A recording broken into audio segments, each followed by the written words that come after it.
Hey everybody, it's Stephanie Old World Gamer along with Scott Devin Kane, and welcome, possibly finally, to a fixed Retro Indie Pixels podcast.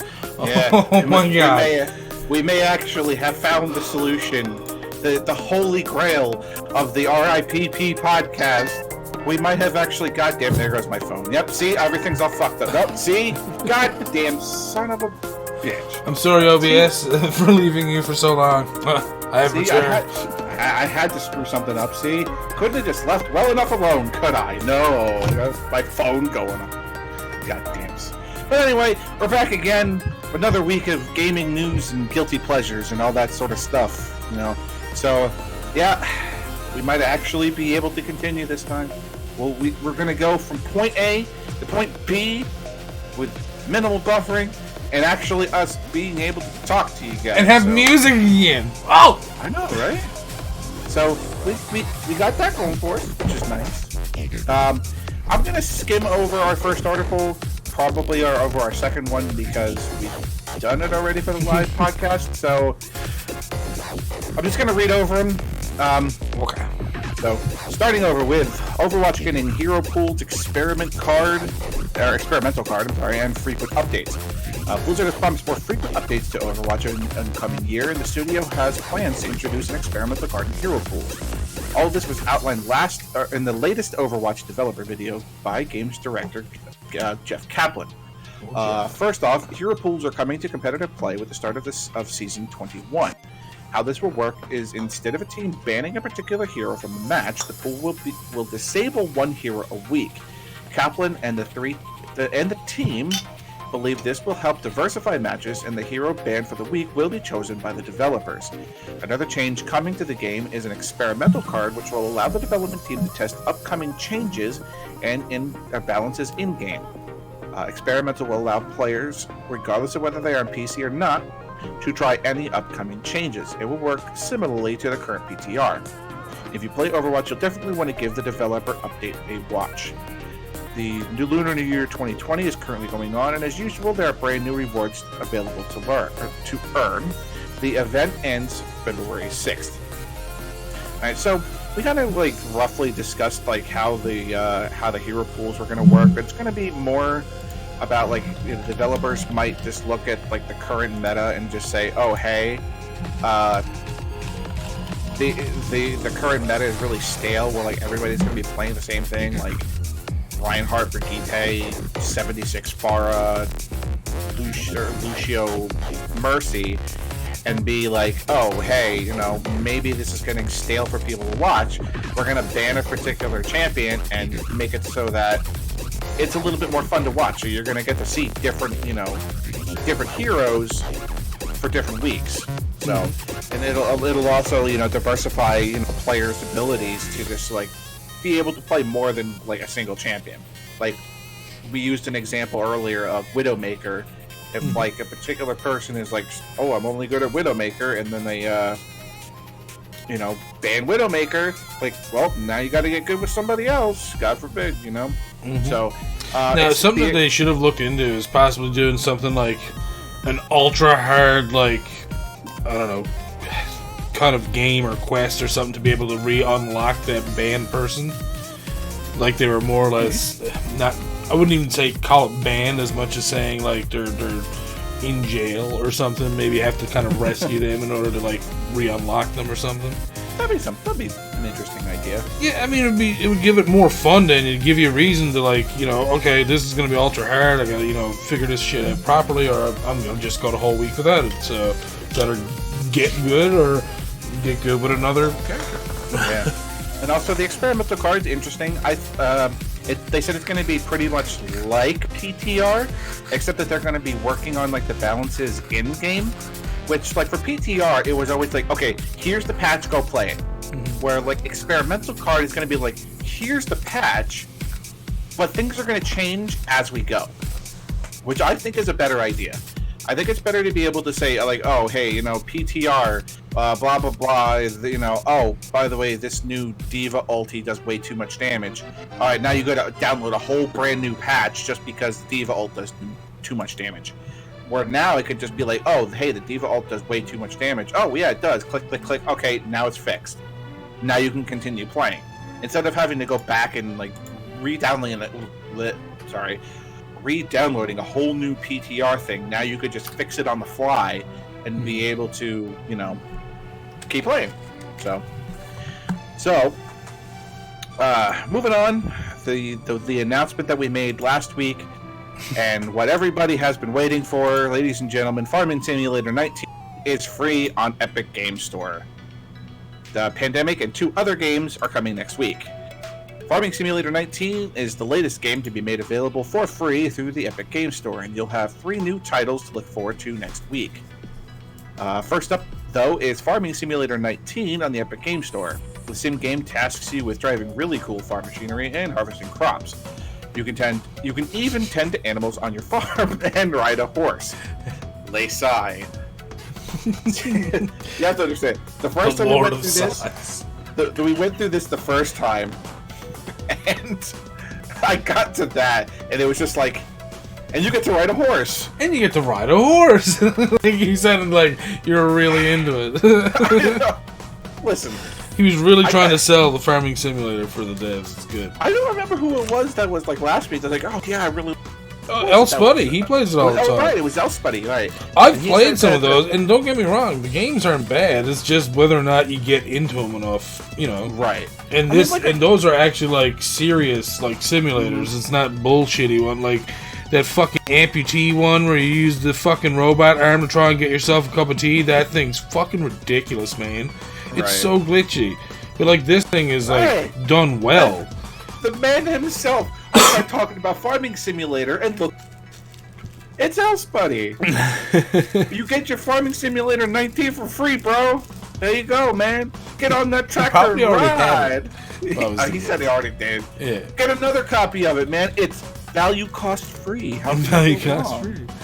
So, anyway, next week, February 6th, 3 new games will be made available for free until February 13th. I absolutely, if you guys have Epic Game Store, I very much think that you guys should go download all 3 of these games. It is Carcassonne, Ticket to Ride, and Pandemic. In Pandemic, humanity is in trouble, and it's up to you as a member of the disease control team to stop deadly diseases from spreading across the world. Carcassonne is the official adaptation of a board game and is a tile placement game. In it, you will draw and place a tile with a piece of the southern French landscape on it. The tile must feature a city, a road, a cloister, grassland, or a combination, and must be placed adjacent to tiles that have already been placed. This will connect the tiles. You can then decide to place various followers on said tiles. An adaptation of the train board game Ticket to Ride has seen over 70 million games played online. The goal is to be the quickest to link up your cities and reach your destinations. Yeah, see, getting it now. You can't argue with a free copy of Farming Simulator 19, right? It's free. It's all you cost free. All 3 of these games, Pandemic, Carcassonne, and Ticket to Ride, are all board games, and these are like going back to some history. I was at one point a manager for a comic book and gaming store. And these 3 games are very hard to keep in stock. They are very, very popular board games. Especially like Ticket to Ride. Ticket to Ride, like whenever it's in, it's gone. Carcassonne maybe not so much because Carcassonne can be a little bit difficult. Pandemic is also another one of those games that just, it sells. And all 3 of these games are super fun. And if you're going to play Carcassonne, you have to wear like a beret and eat croissants while you're playing and placing your tiles of all your southern French landscape. Scott's not into it. It's alright, Scott. By the way, I just realized and checked, my bit rate for the podcast right now is at 6,000. Well, it's usually supposed to be like 1,500. So it's a little high. I do apologize. My French. I have a French accent. I'm not using. Well, I mean, you're Canadian for fuck's sake. So. I lived in Quebec for a year to learn French. So there you go. Oui, motherfucker. Or I don't have a French accent at all. I can do British accents. I can do Irish accents. You know, I can do the terrible Japanese accent. Fucking French? Hell no. Nothing on that. But Farming Simulator 19 available free right now. Games, Pandemic, Carcassonne, and Ticket to Ride will be next week. But we'll remind you of that next week. Anyway, we actually get to our third article. Yeah. Do we? Anyway, we see an FFS there, and I'm like, oh, does that mean we've lost Scott? No. Can you hear yourself on the stream still? That's probably just at my ability. Oh my God! Yes, we still have you. Oh! Yeah! Oh my God! All right, third article. Ooh, So, juicy. The Nintendo Switch has shipped more units than Xbox One in less than half of the time. Oh, that's pretty good. Not content with breaking Nintendo's own record, Switch is now off to break those of other platforms. Nintendo announced today that global shipments of the Switch have exceeded 52 million units. All at the same time, just spraying their controllers all over you. 52 million units since the console launched nearly 3 years ago. 52 million is already ahead of the legendary SNES, and according to Nico Partners analyst Daniel Ahmad, it's more than the Xbox One's lifetime sales so far as well. Ahmad believes the Switch passed Xbox One during the holiday period last year, when the Switch did especially well, thanks in some way to the cheaper Switch Lite. It took Nintendo 34 months to reach that milestone, compared to Xbox One's 74 months. It took the Switch, probably. Yeah. So, okay, before we go on any further, ahead of the legendary SNES. SNES was out in the days when people were all like, oh, you're one of those nerdy loser kids if you're staying in playing video games. Now it's all like, oh, cool, we're going to go play video games. We had a harder time back in those fucking days, Nintendo. You know that shit is... Come on, man. I know you had Japan where everyone was all like, oh, we're cool with everything. But over here it's all like, nah, be a man. So, come on. I didn't care about trucks and you know, drinking beer all the time. I mean, rum is better. Anyways, moving on. We'll keep continuing with your Switchness. As it stands, the Switch is tracking ahead of PS2 and PS4, and only slightly behind the Wii. Should Switch sales continue at this pace or excel it, the console will soon overtake Sony's juggernauts. So you have all of these little graphs here that's showing you exactly like how amazingly insane this console has sold compared to some of the other ones. I mean, it's outselling the PS2. That says a lot. That says a lot. I mean, the PS2 was like that console that kind of... I want to say that the PS2 was the console that changed gaming. I think, in my opinion, I think it absolutely was the console that changed everything. Where like games started to becoming like a lot bigger. Oh yeah. You know, you had like games like Final Fantasy X, which like in like the PS1 era, that would have been a 4-disc game. Like absolutely, it would have been a 4-disc game. Those days used to be terrible, dude. I'm sorry, but it's true. Those days were terrible. Having like 4 discs for an RPG, and you're just like Final Fantasy VII was 3 discs. Final Fantasy VIII was 4 discs. Final Fantasy IX was 4 discs. Final Fantasy X was just as long as them, and it was 1 disc. It was one. You like very, very rarely did PS2 ever have games that had more than 1 disc. Very rarely. And I think I can count on like a single hand how many of them had more than 1 disc. So games at that point were starting to get like phenomenally bigger without having to like, oh, where's my disc 2? Where's my disc 3? Yeah, really though. Then you open it up, it's like, wait, this is Chrono Cross disc 2. God damn it! Yeah, right. So PS2, in my opinion, was like that time where, you know, video games definitely like exploded for me anyway. And the Switch is just gonna outdo all of them.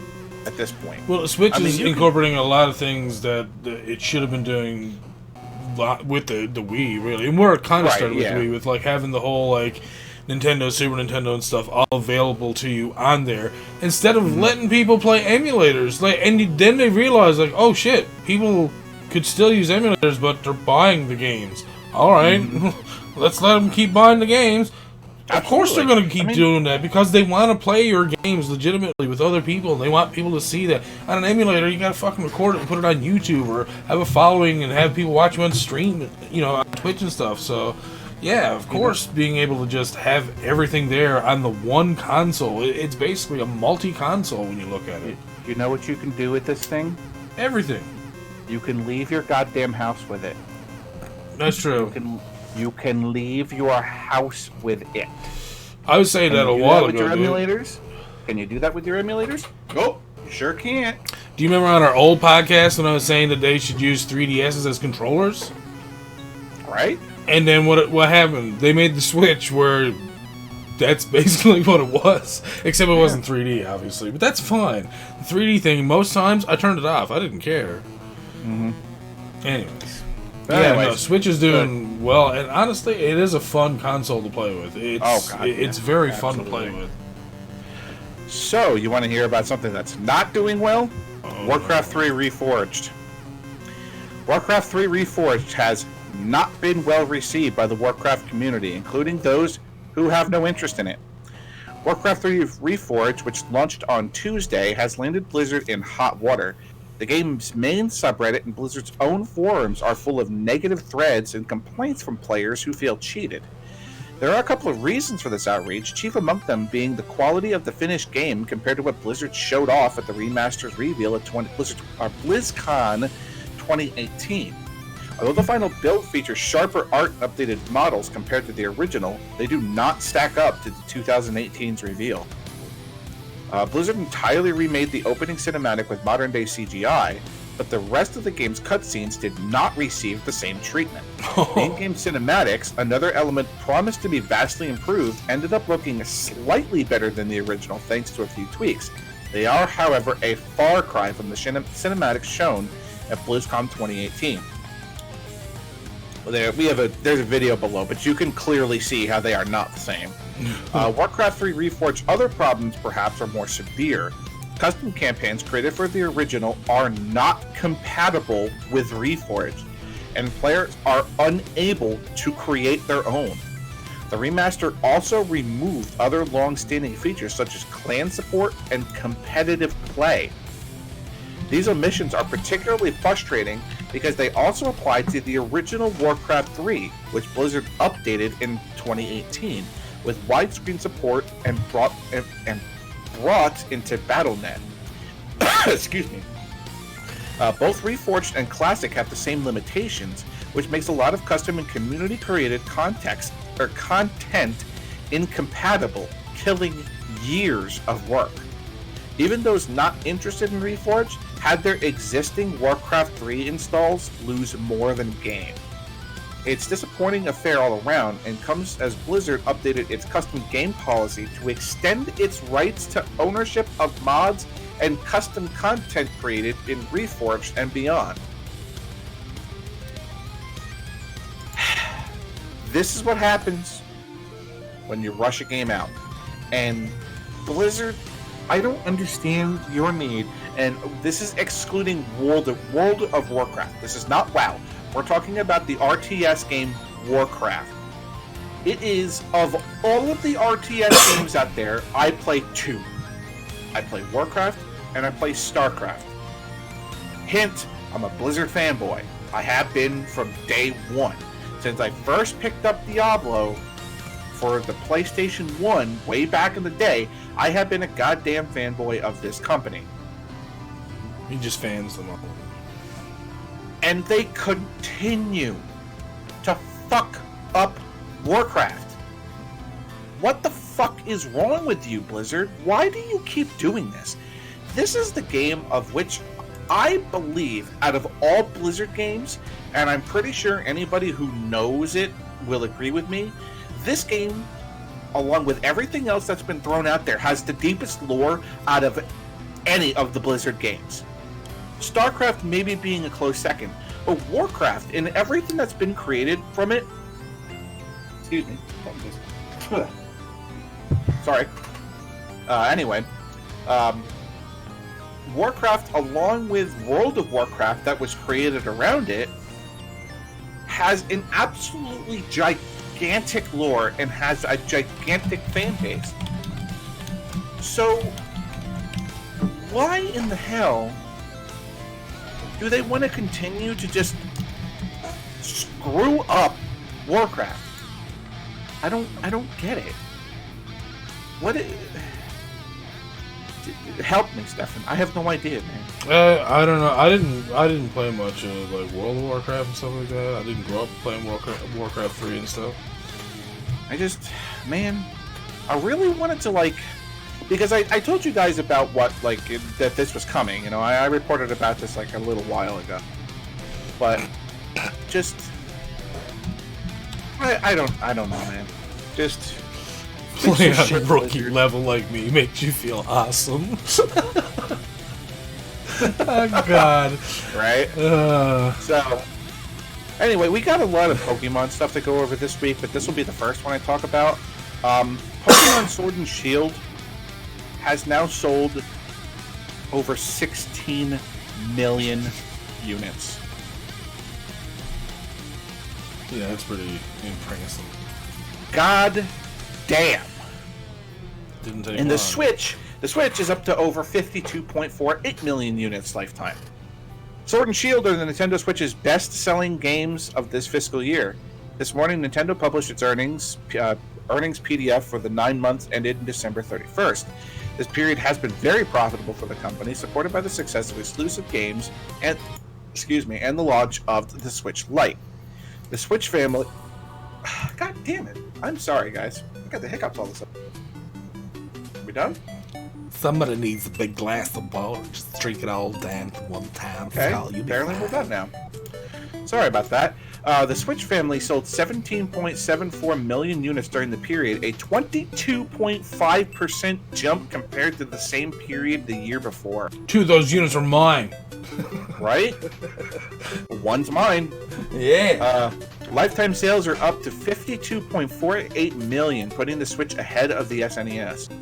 Game sales are doing the best they've ever done, with a 30.1% jump over the year before, for a total of 123.13 million units. 30%? Hot fucking damn. Sword and Shield were top of the pile, selling 16.06 million units combined. Other 2019 first-party games like Super Mario Maker 2 and Luigi's Mansion 3 both surpassed 5 million units. In fact, game sales have been doing so well on the Switch this fiscal year alone, 21 of them sold over 1 million copies each. You'd sell more if they weren't so goddamn expensive. Right?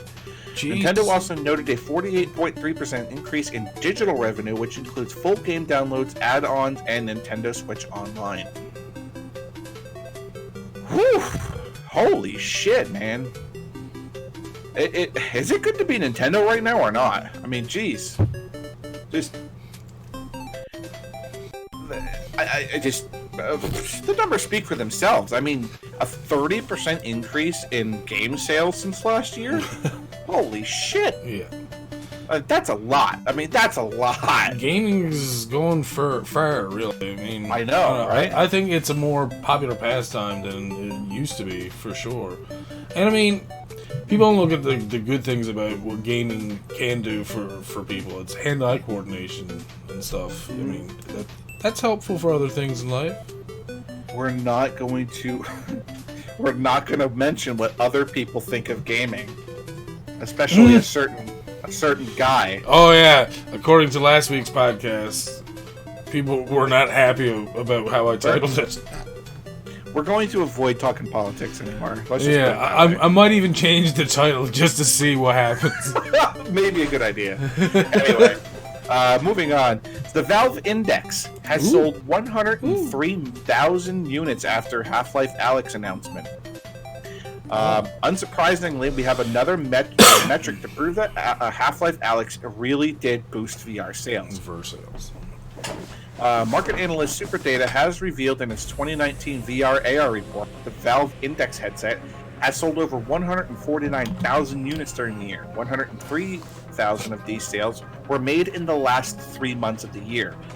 Half-Life Alyx was announced in November, so there's a strong indication that most of these sales were sold in that period. Indeed, the headset stock faced shortages in the weeks to follow, which has so far extended into 2020 worldwide. SuperData's report also reveals that the Index was Q4's best-selling PC VR headset and would have sold even more had it not been for these stock shortages. Though the numbers are indeed impressive, they are far from chart-topping. In Q4 alone, PlayStation VR was the top-selling headset with 338,000 units, followed closely by Oculus Quest with 317,000. Half-Life Alyx will, of course, be compatible with a wide range of VR headsets, and some have already played it in using few of the popular options. Alyx will be released sometime in March. So we've talked about like our opinions on VR and all that stuff in the past. And we're like the two of us are kind of like, meh. It's whatever. I mean, don't get me wrong. I would love to try it. It's just like everything else. The reason why I didn't get a Switch, it was so expensive. The reason why I don't have VR, again, it's so expensive. Yeah. And I'm not one of the, you just put your phone into this little slot and just no, fuck off. I'm not doing that shit. That sounds stupid. But no, I'm just gonna wait until VR becomes more solid and see. I'll wait until Nintendo does it. There you go. That see? Valve. Whoa. Yeah. But it does really prove like exactly how one Half-Life. So just obviously, here's a Half-Life thing. Cool. It's VR. Gotta buy a headset now. It just kind of proves like how much like the people really want more Half-Life. Mm-hmm. Like that they are going to sell like almost worldwide. I mean, we talked about this last week. Like worldwide, that they were selling out of these of the headsets, of the Valve headsets. Like you couldn't get them anywhere. They were gone everywhere. Nowhere to like. Just, you wanted one? Tough titties, you know. It's on you for waiting. So. This is just solid evidence that, you know, Half-Life, man. So, anyway, we're going to talk about Pokemon for a little bit here. Our weekly Pokemon Go update is Go Battle, brought to you by SDK. SDK, VG247.com. But Go Battle League preseason rolling out to Pokemon Go trainers based on their level. Pokemon Go players can start going up against one another in Go Battle League. Niantic Labs has started rolling out a preseason trial of Go Battle League, which brings PvP to Pokemon Go. To make sure things go according to plan, the preseason will be rolled out based on trainer level at the moment. More players will be added as soon as stability can be ensured. Trainers included in the first initial round of inclusion will be able to help optimize and balance the Go Battle League feature. Go Battle League. Whoosh. This will also provide the developers with information on the ideal length of seasons, rating threshold for ranks, and more. Trainer battles within the Go Battle League will rotate between 3 leagues, and you will earn rewards for ranking. For the preseason, things will kick off with the Great League, and then move on to the Ultra League and the Master League. Leagues will rotate every 2 weeks. While you can still rank during the preseason, your rank will be partially reset at the beginning of Season 1. You will still earn rewards for battling and winning. So, there you go. You guys are going to be able to kick each other's butt and telephone Pokemon. But, I couldn't help. No. I understand that there are different kinds of people. Okay? You have these people who are casually playing, and, you know, maybe we'll play this, you know, whatnot. And then you're going to have your hardcore gamers who are going to... I'm looking over and stepping pop into the music. But, It's good. You're going to have your hardcore gamers that are going to really buckle down and want to be competitive with this. And I start seeing in my head there's going to be two guys who are going at each other in Pokemon Go. One guy wins, and the other one whips his fucking cell phone at the other guy. He's like, "You killed my Charizard, bitch!" Pow! It just fucking domes this fucking guy with his cell phone because he lost in Pokemon Go. You know this is going to happen. I am waiting to report on it. I'm telling you right now, when it happens and when somebody gets hurt because of this, you guys are going to be the first to know about it. I'm telling you right now. I'm going to find that, and I'm going to tell you guys. I'm calling it right now. It is January 3rd, 2020. When there is a Pokemon Go injury because of PvP, you guys are going to know. I'm telling you right now. This is going to happen. Anyway, the other thing that I wanted to talk to you guys about with Pokemon was something that we've already talked about, and it's Pokemon Home. Pokemon Home. I'm giving this a long, exacerbated sigh, okay? There's a reason for this. Let me get there. Okay. More details and pricing for the new cloud service app Pokemon Home have been provided by Nintendo for the Pokemon Company. The Pokemon Home app enables trainers to continue their Pokemon adventures by managing their collection of creatures across many of their games. Launching next month on Android, iOS, and Switch, you'll be able to link your Pokemon game to deposit your catches into Pokemon banks. Excuse me, Jesus Christ. Into Pokemon boxes in the cloud or move them around to linked compatible games. Also, by linking the same Nintendo account to both the Switch and mobile versions, you'll be able to access the same boxes from both platforms. As previously announced, the Switch version supports connectivity with Pokemon Sword and Shield and Pokemon Let's Go Pikachu and Eevee.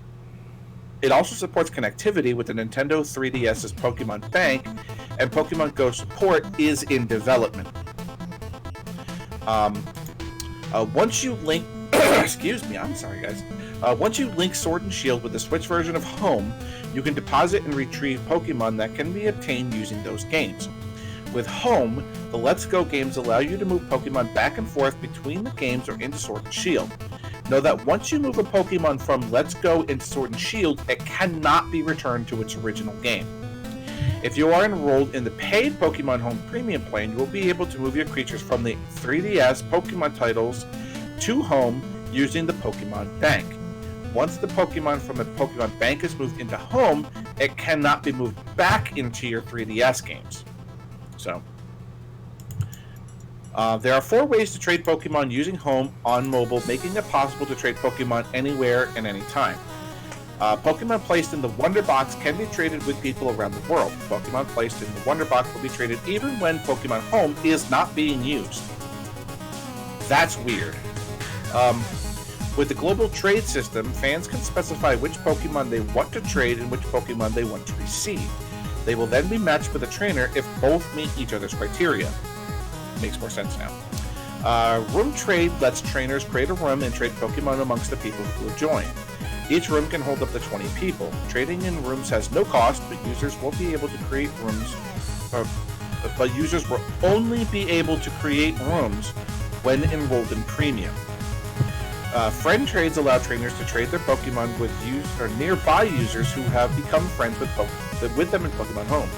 Trainers can add friends using Add Friend feature in Pokemon Home. There are a couple additional features. Pokemon will be registered to the National Pokédex when users deposit them in the boxes in Home. If users deposit a Pokemon that Mega Evolve or Gigantamax, those forms will also be registered. In the National Pokédex, trainers will be able to see Pokédex entries from various games in one place. With the mobile device version of Home, users will also be able to search by Pokemon abilities or moves. Trainers can receive mystery gifts in the mobile version of Home. With this feature, they can receive mystery gifts from Pokemon Sword and Shield as well as gifts specifically for Pokemon Home. Pokemon received in Pokemon Home. You see that there's no typo in Pokemon Home can be directly deposited into a box for Pokemon Home. Trainers can also receive some gifts, such as items for Pokemon, receiving a code for a mystery gift in Home, and then using that code in Sword and Shield. I'm just going to give those two things, because there's actually a lot here, more here than I thought there was. Oh, yeah. So, let's get down to the good part of this. While Pokemon Home is free, certain features can be expanded or added when you enroll in Premium. The Premium plan has a few different subscription options. The eShop pricing for 1 month is $2.99. This is American, by the way. 3 months is $4.99, or 12 months is $15.99. Your iOS and Android device pricing is $2.99 British, so that's probably, it's a little over $3. $3.50, $5.50. Yeah. Like $16 or $17. $17. Yeah, for the mobile or iOS version. Yeah.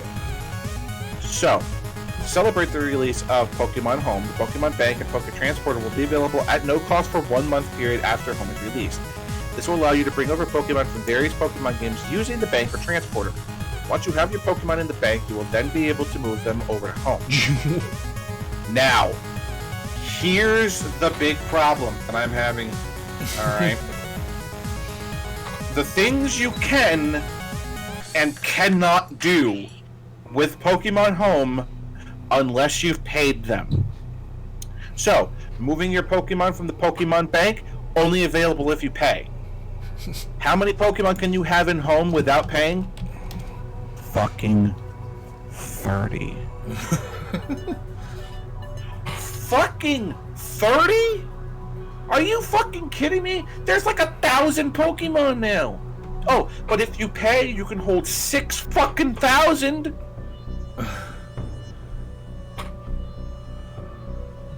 The number of Pokemon that can be placed in the Wonder Bank at once, irrelevant. That's completely irrelevant. 3 to 10, whatever. Number of Pokemon that can be placed in the global trade system at once, 1 to 3, whatever. All right.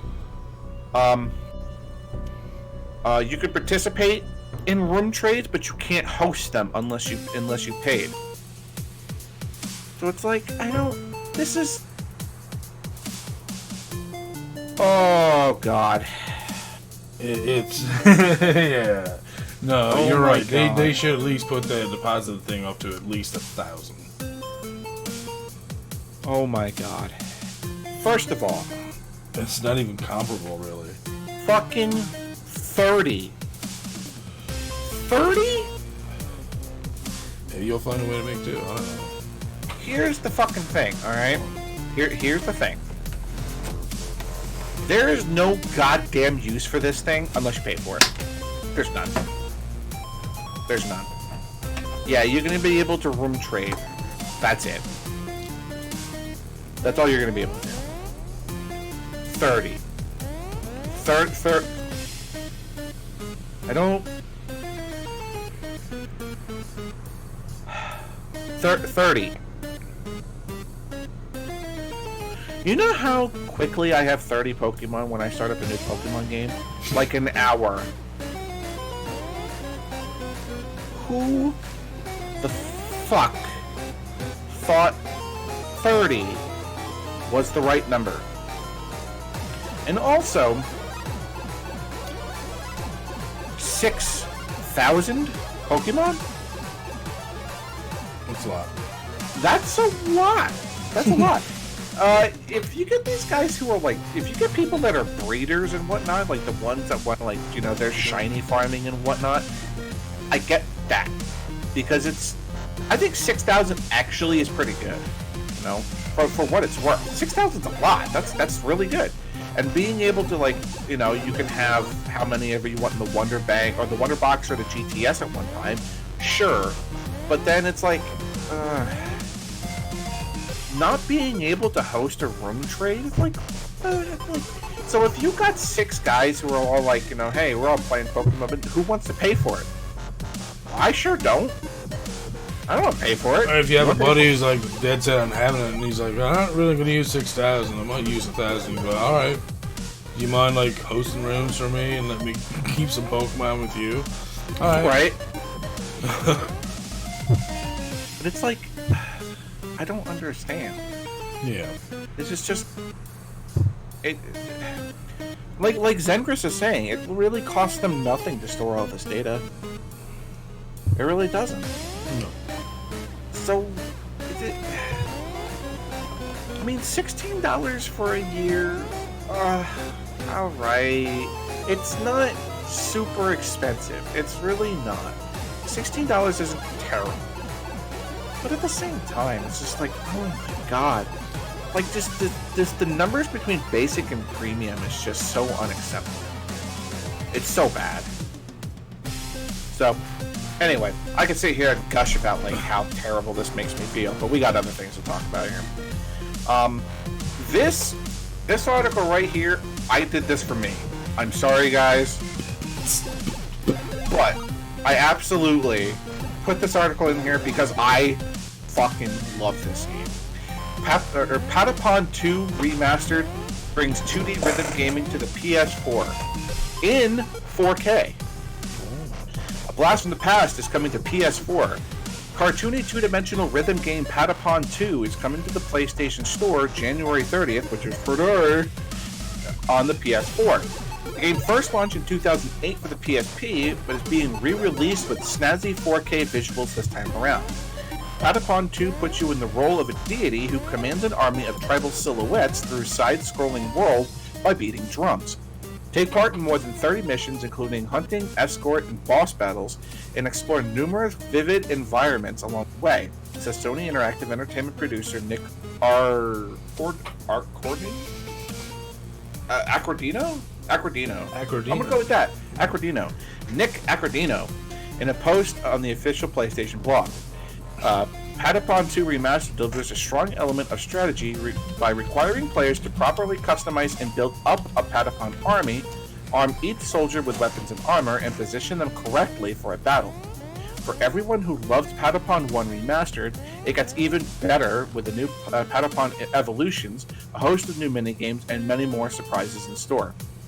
Patapon 2 Remastered will be available to purchase for $14.99 USD from the PlayStation Store. For the cost of a coffee a day.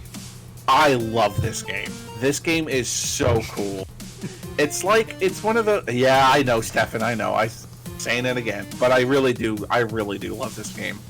It's one of those, like... It was a handheld rhythm game. And that sounds kind of difficult to do, but Patapon really did do this really, really, really good. It's super fun. The music's really catchy. The music's super, super catchy. And, like, you will absolutely, if you haven't tried this, like, as much as go and take a look at the game on YouTube or something like that. This game, like, the music in it is, like, super catchy, got that tribal beat to it. It's really, really fun. I just wanted you guys to know about it because I loved this game when it first came out for the PSP. I didn't own it. A friend of mine owned it. I played the fuck out of it when he let me play it. So there's that. So the end of an era, guys. Nintendo will stop repairing the original Wii consoles in Japan this March. Nintendo has announced it will no longer be servicing the original model of its Wii console in Japan after March 31st. This relates to the RVL1 model of the Wii in all of its color variations. No. So, for now, the RV101 model launched in 2011, and the Wii Mini RVL201 model launched in 2017 are both safe. According to the company, finding the right parts to perform repairs on the now 13-year-old piece of hardware has become difficult. Nintendo even warns that if you do happen to send your Wii in prior to the 31st deadline, it still might not be able to perform repairs if the necessary parts are no longer in stock. After over a decade with the console, it's perhaps no surprise that things are winding down for Nintendo's end. On Nintendo's end, sorry. Last summer, they reported the company would be releasing its final title for the Wii, Ubisoft's Just Dance 2020. I'm sorry. Fucking... Oh, Scott, my Nintendo's broke. Oh man, I need a new 72-pin connector. Oh wait, fucking eBay. Oh look, $1 billion for fucking... Come on, man. Come on. But, I mean... You don't have the parts. You guys make the fucking parts, man. I know.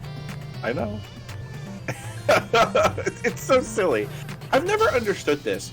Like, they still serve... okay, please try to help me with this, alright? Just Dance 2020. They're gonna stop... Yeah, I know. Also, Just Dance 2020. I didn't realize that they were still making Just Dance games. Probably in Japan only. I didn't realize they're still making Wii games, dude. I know, right? I didn't understand that. I didn't know that was a thing. I didn't know that Wii was still getting titles. But anyway...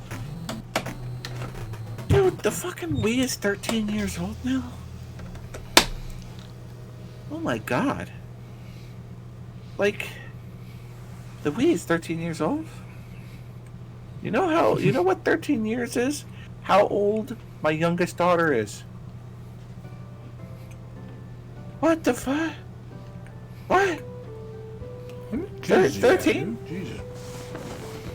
Same two I had before. But anyway... Well, you make it sound like they're both different ages. Well, yeah. One was born before the other one was. Okay, so that makes her, 14 now. Yeah. Well, no. Exactly. My oldest is 14. She'll be 15 in February, and my youngest is 13, 14 in June. Oh, I thought they were twins. Anyway, or July. Sorry. No. Oh, okay. My bad. But I meant July. I said June.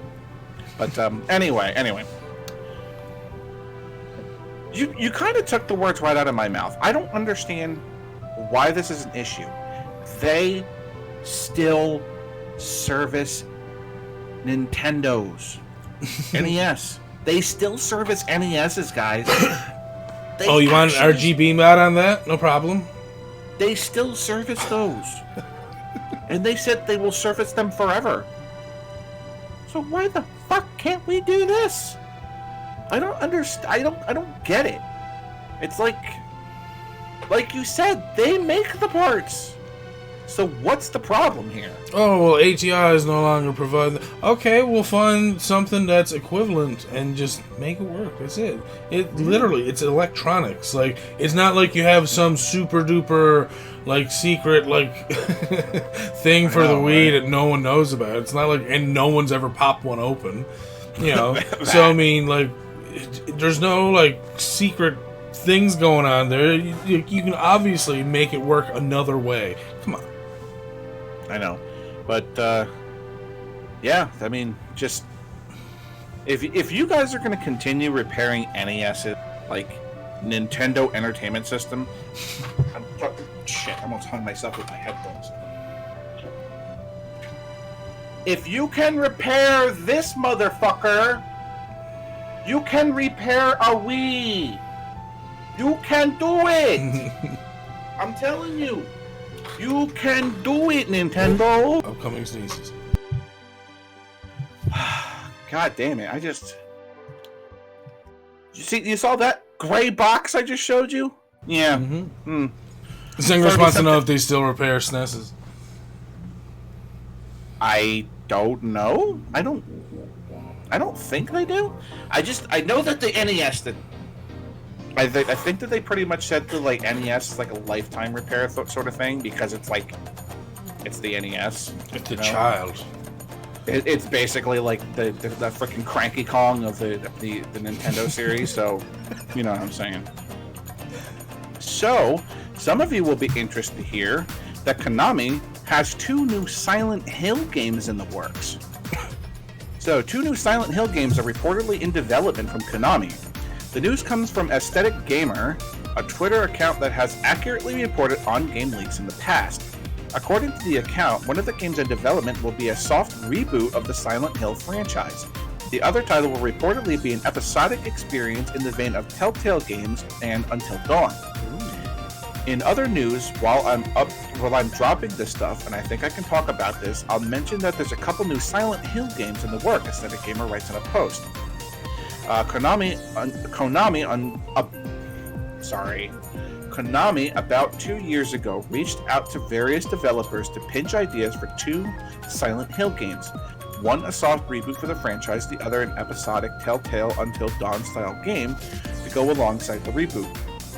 I don't know anything more than that though, but I sure do hope that Konami is given to the appropriate budget and found the right developer to make these games succeed. This is just a guess, but I'd say that there's a high chance of one or both of these titles may be revealed this year, but we'll see. I don't actually know their plans or anything about these games, other than that their existence though. I don't know much about the inner workings of Konami.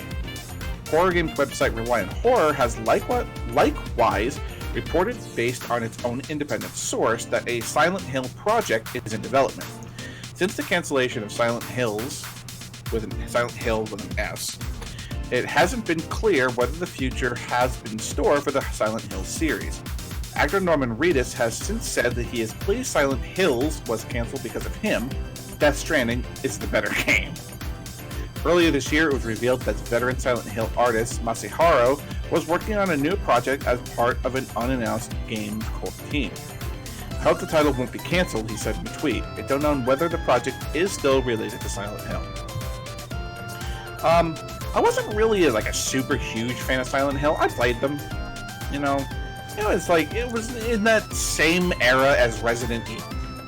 So it was this is like Resident Evil except without liquors. So maybe, Without liquors? Excuse me?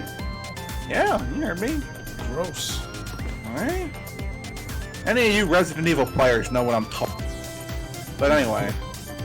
But, 2 new Silent Hill games in the works. So maybe for those of you who are actually more active into that sort of genre, because if you have guys up paying attention, the horror genre isn't exactly stepping in my favor. I'm just throwing it out there. But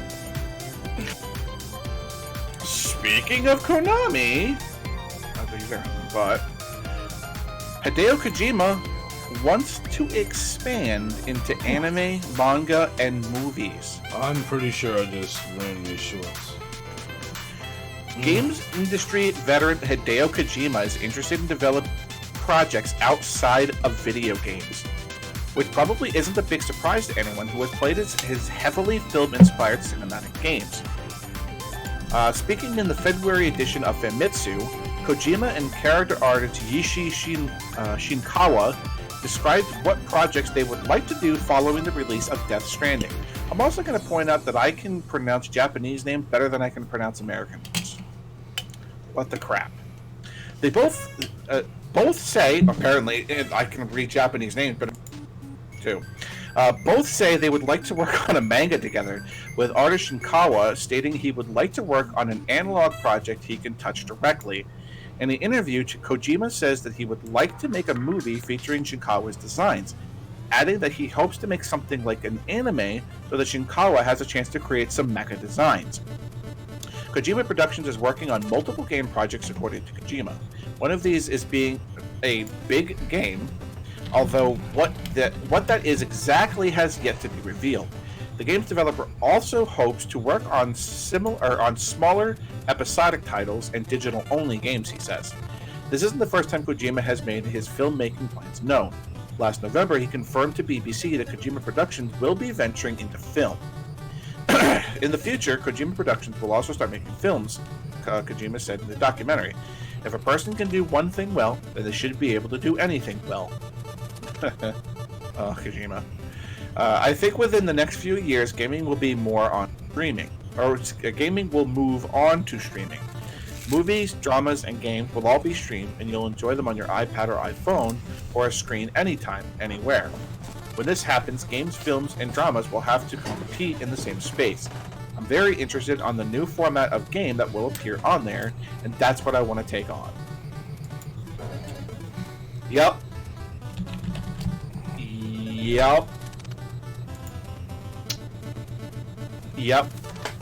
I don't know about you. I don't know about you, Stefan. I'm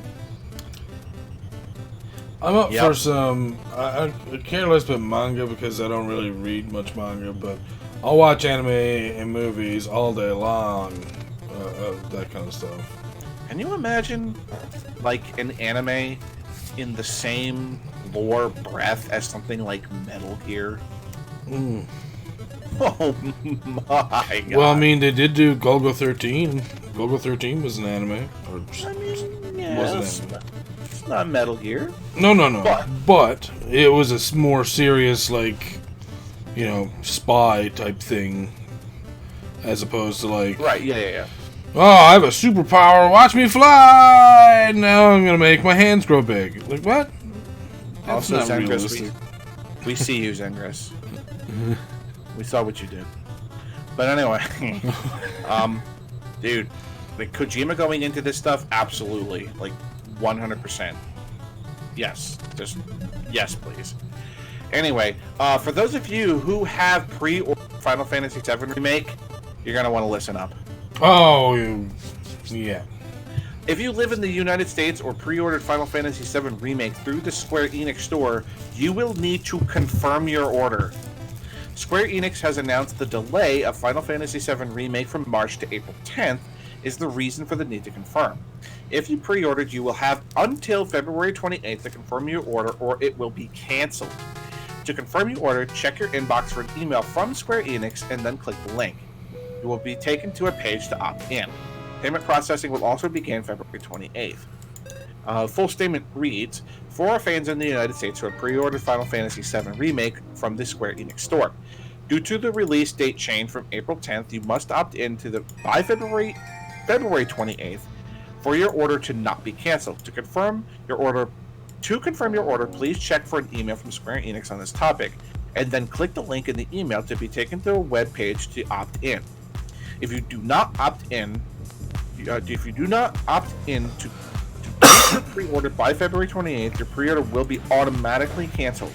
We will not be able to reinstate your pre-order based on limited quantities available. Considering the update release timing, payment processing for your pre-order will now begin on Friday, February 28th, 2020. We will send out a reminder email on Wednesday, the 20th, asking you to make sure the payment method is up to date on your account. Yeah. If the first payment is unsuccessful, there will be additional debit attempts through the next few weeks. Once your payment has been processed, you will receive a confirmation email letting you know that your copy of Final Fantasy VII Remake has been secured.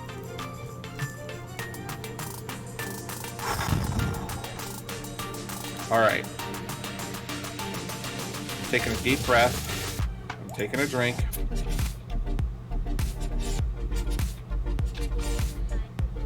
Okay. Where to begin? You ever get spam email, Stefan? Have I ever gotten this? Yes, I've gotten those on the phone as well. But, yeah. Square Enix has just publicly announced that they're going to be sending emails to people about the confirmation of their order. I want you guys to understand something. I am, of all of the gaming companies out there, I am a Capcom boy number one over everything. Square Enix is my number two. Oh, later. So, I will say, without a shadow of a doubt, that this is the fucking dumbest thing Square Enix has ever done in their life. Because you have publicly stated that you are sending emails out to people who have pre-ordered Final Fantasy VII Remake. So all of these scammers, all they gotta do is just make up a fake Final Fantasy VII thing, confirm your order, confirm your ID, confirm your payment method. Oh, hey, yeah, you're gonna absolutely get your game. Now, how many of these people... Okay, all they gotta do is just fucking spam these emails. Oh, I didn't pre-order Final Fantasy VII Remake. Delete. Oh, right. Square Enix said that we have to pre-order. I'm gonna click this link and go to this website and make sure I get my copy. That just sends you to, like, a scammer site. Oh, this looks awfully, this looks exactly like the Square Enix page. Oh, I just gotta put my name. Oh, here's my thing. Here's my payment method. Really, guys? Really? I mean, you get what I'm going at here, right, Seth? Mm-hmm. You get what I'm saying? Yeah. Square Enix publicly said they're sending emails and asking you to confirm your payment method. Are you kidding? Yeah. Are you serious? What? This is single-handedly the dumbest fucking thing you've ever done, Square Enix. Are you kidding? God, I haven't even gotten past the first problem with this. Second of all, we're going to be canceling pre-orders due to limited quantities. Make more fucking copies. How fucking hard is this? You already know how many people are pre-ordering this thing. Just make more fucking copies of the game. I have never understood this. I have never understood this. Why are there limited copies? Just make more goddamn copies of the game. Mm-hmm. I mean, they're 100% talking about the physical copies of the game. Mm-hmm. All right? You know how much it costs them to make a copy of that game with box and disc all together? It's like pennies to the fucking dollar. So it's like, oh, well, we already know that we have 150,000 pre-orders, but we're only going to make, X number of copies of the game. I'm spitballing numbers here. This is nowhere near accurate, the actual numbers, okay? So if there's 150,000 pre-orders and they only make 300,000 copies of the game, why just produce some more copies of the game? It's fucking paper, plastic, and whatever CDs are made out of. I don't fucking know. It's just it's just silliness. It's just absolutely silliness. I just don't make sure your payment method is up to date. Oh my god.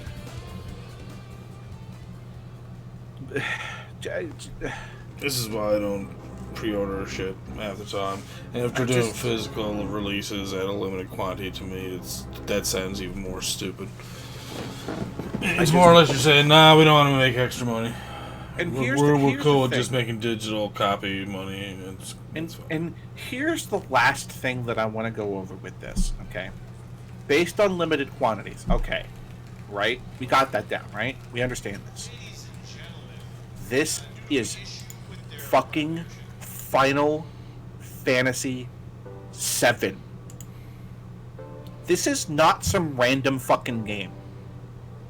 This is arguably one of the best games ever made.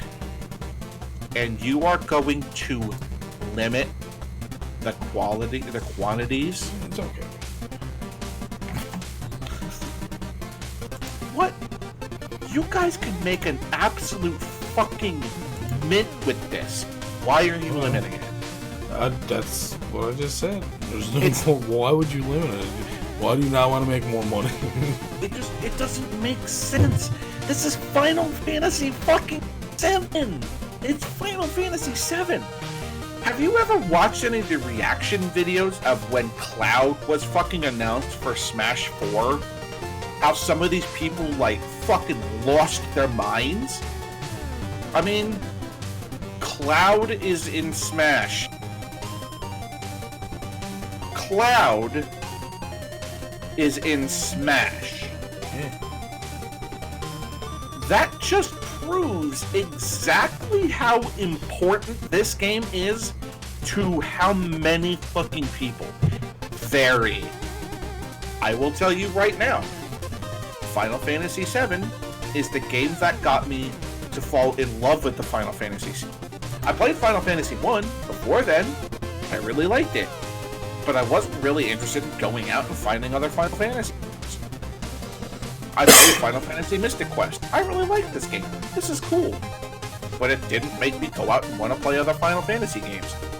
I played Final Fantasy VII. I wanted to devour the rest of the series. Because it's like, this is one of the best things that's ever happened to me in my whole life. It's omni-important. I just put omni in front of that. It's omni-important. It's sort of a John reference, but you know what I'm saying. But this game is so important to people. Just make sure people get it. Don't make people go to a game store and be like, I couldn't get my copy of Final Fantasy VII Remake because they fucking ran out. Don't do that. Don't do that, Square. Don't do that. Yeah, become Scrooge McDuck and fucking swim in your money pot, please. You do realize that a lot of people bought the original Final Fantasy VII, and then the greatest hits Final Fantasy VII. And then there was another one that was done on, I think, Steam? And, come on, man. They probably done, remakes on all the other fucking PlayStation systems. So, I bought the game 4 times. See? 4 times. 4 times. You know how to make more? Okay. I understand. I'm cool with that. Just give me my digital copy for free. Might as well. No, serious. I mean... They want to make money off of physical releases, might as well just give me a digital copy for free, just for fun. Why not? I bought the game 4 times. That's just how good the game is, because I've wanted to play it that many times. Anyway, I'm gonna move on here. He's moving on. Rocket League is ending support for Mac and Linux players. So, Rocket League on Mac and Linux will soon get the game's final patch. Psyonix has announced that it's ending support for Mac and Linux, including Steam OS, with Rocket League. The game's next patch, due out in March, will be its last as far as the 2 platforms are concerned.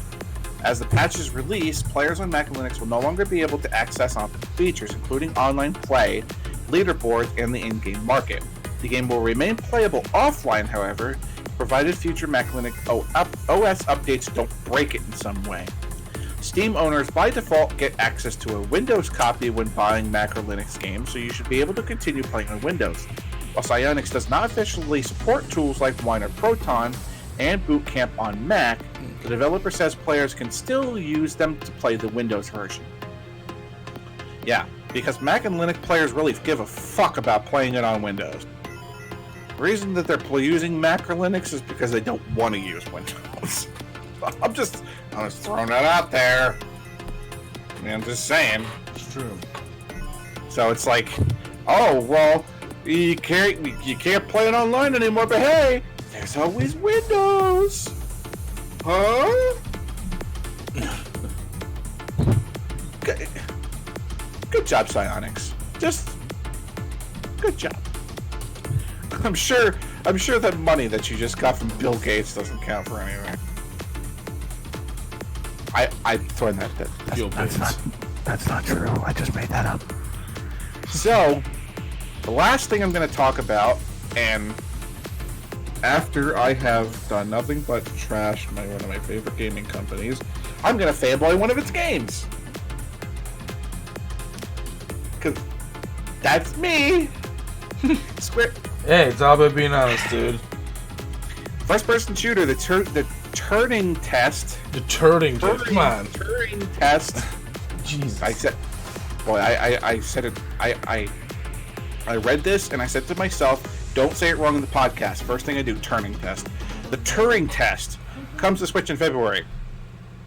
Square Enix has announced it's bringing the Turring test to Nintendo Switch in February. First-person puzzle with the Turring test will be released for. That's what they just said. Why the first 2 lines are exactly the same? It's a first-person puzzler, okay? In the game, you play as Ava Turring, an engineer for the International Space Agency. As Ava, you are tasked with discovering the cause behind the disappearance of the ground crew stationed on Jupiter moon Europa. Here, you will be subjected to tests by the station's resident AI, Tom. The puzzles were created by the missing ground crew, but the reason is unknown to Ava upon arrival. The more you explore and solve puzzles by using the energy manipulation tool, you will be faced with the concepts of human morality and the freedom to form theories about the fate of ISA's crew members. Bulkhead Interactive developed game was released in 2016 for PC and Xbox One before heading to PS4 in 2017. Have you seen this game before, Stefan? No. The Turing Test? This game's really cool. This game is super cool. It's like how do I describe this? It's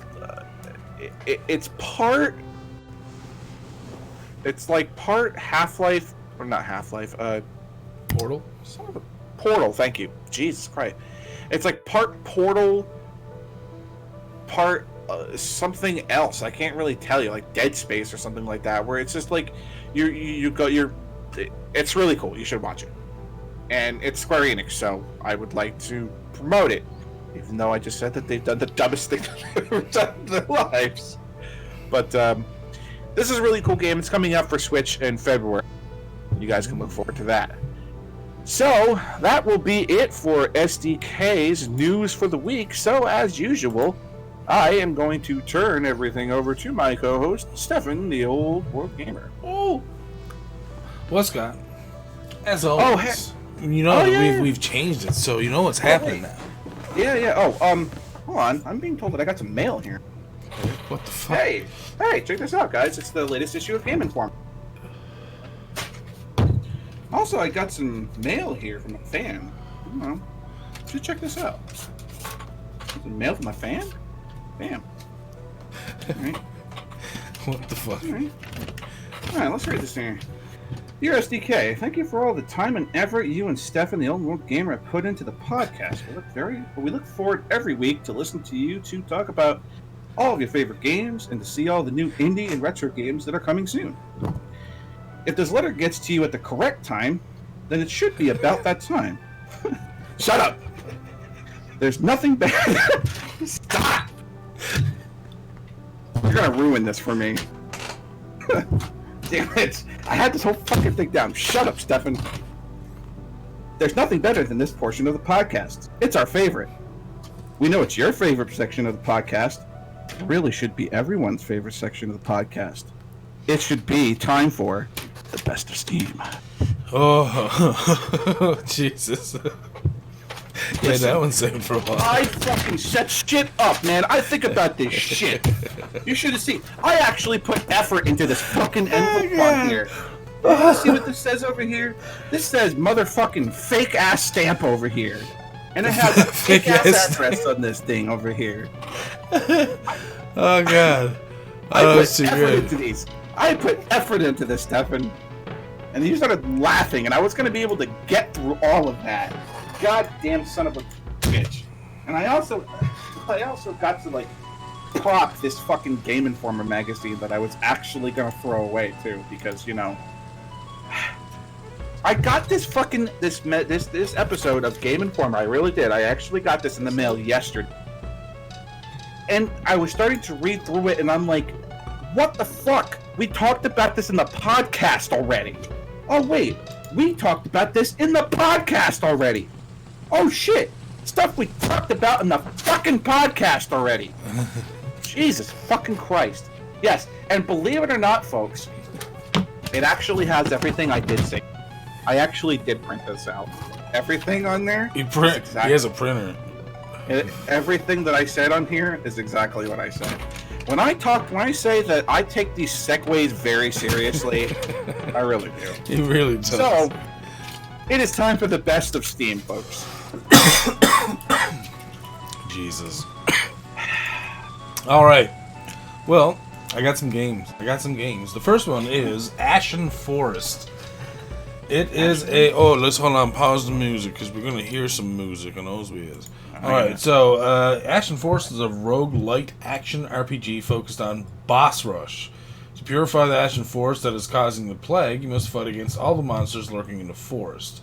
This is early access indie action adventure RPG. Came out the 24th of January 2020. So, let's have a watch of this, shall we? Gentle Raven. Ooh. Whoa!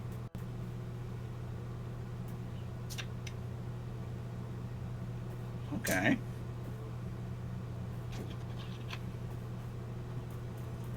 Whoa, this is so true. I like that they're using like the 2-bit black and white kind of. Yeah. I was about to say too. We've seen a lot of games that have been using like the 2-bit art style that have just been all fantastically good. Mm-hmm.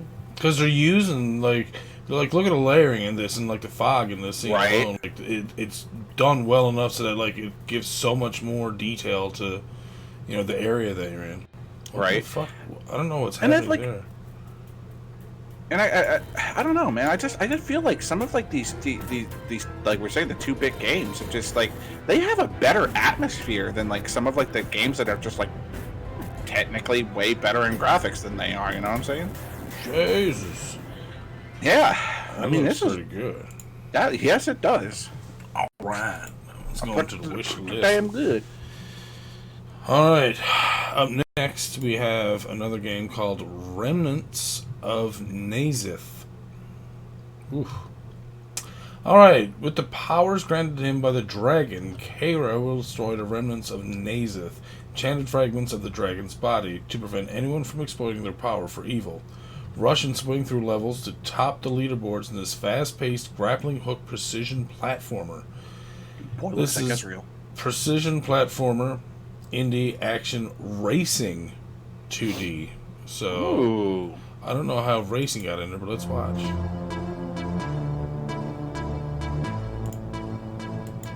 There was a time in our lives when we fed meat to dragons. Yep, whoa! There you go. Okay, so this kind of what the fuck? Yeah, I can see speedrunners loving this. It's speedrunners on crack. Speedrunners, that's what that game is. Yeah, that is the game, yeah.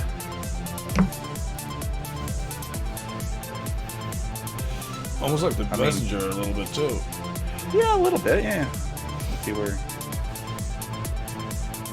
Oh, it actually has a it actually has, like, that leaderboard there, like, at the end. Mm-hmm. See, that's a lot of, like, grappling hooking. Holy shit. Oh, my God. Speedrunners plus Super Meat Boy. Yeah, that's a good way of putting it. Mm-hmm. Oh, this looks amazing, dude. Yeah, it does. Holy shit. What? Wow, this place is huge. Holy shit, you can make your own? Oh my god. What? What? Whoa, make your own Super Meat Boy speedrunner levels. Holy shit. Alright. So, that's Remnants of Nazith. Holy crap. Holy fuck. Right. Wow. Wish list? Yeah. Wish list. Yes, please. Damn. Oh, if you're interested, and if you liked the way that game sounded, the OST for the game is value cost free. Ooh. Ooh, nice. Actually, I might go grab that. The next game we have is Ricky and Vicky. Puzzling action for 1 or 2 players. Just this little like arcade marquee kind of look that they had for their little picture here. That was enough for me to want to look at this game. That's all they have for it is puzzling action for 1 or 2 players. Action, indie, pixel graphics, 2D arcade. So, let's watch. It was a quiet evening. Oh. Until it wasn't. Mom! Dad! Oh, Jesus. Mom! Congratulations! I'm the Misery Dragon, Dragon Lord of Eden. They actually have voice acting for all this? No, that's me. Was there actually voice acting? I didn't have the sound on. Oh, yeah. Oh, shit. You should definitely always turn the sound on, dude. It's so worth it. Okay, yeah, I can see this being awesome. What? Oh, okay.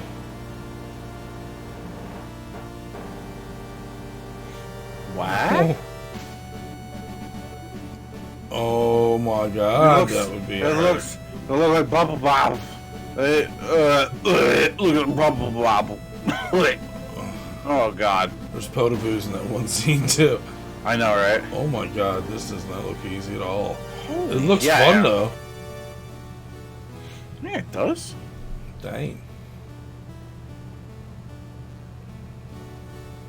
Yeah, but is it going to disappear after a while if, like, Mario and Luigi don't keep it? Like, don't hit something with it? Oh, shit! You can, like... Oh, okay, cool. Yeah, it looks pretty cool. That's going to the wish list. That came out 26th of December, 2018. Wow. Yeah, I'm surprised. Surprised we missed it all that time. Yeah. Mm. Alright, next we have Eroico.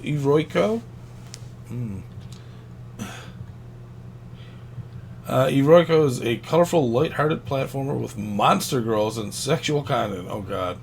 Journey across the land, battling and escaping the grasp of monster girl foes in your quest to defeat the Demon Lord.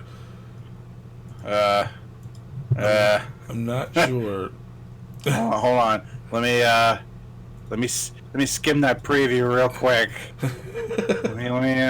If it's anything like the other one that we were looking at, it shouldn't be too bad, but you never know. I'm gonna skip. Nope. Moving on. Okay, no, we can't watch the trailer on this one. No. I'll have to watch that one later and see what's on the go there. I'm secretly putting that on my wish list. Okay, I'll throw that to my wish list if that's what you're saying. Okay. Anyways, our next one is called Ara Fell. A 16-bit era Japanese-style role-playing game. Take in the beauty of a magical world floating above the clouds, then take on a menacing race of vampires hidden in the dark. RPG indie adventure RPG maker JRPG. Oh, this game is already on my wish list. See, I'm not surprised. It looked pretty good when I watched it earlier. Yes, it did. It actually looked very good.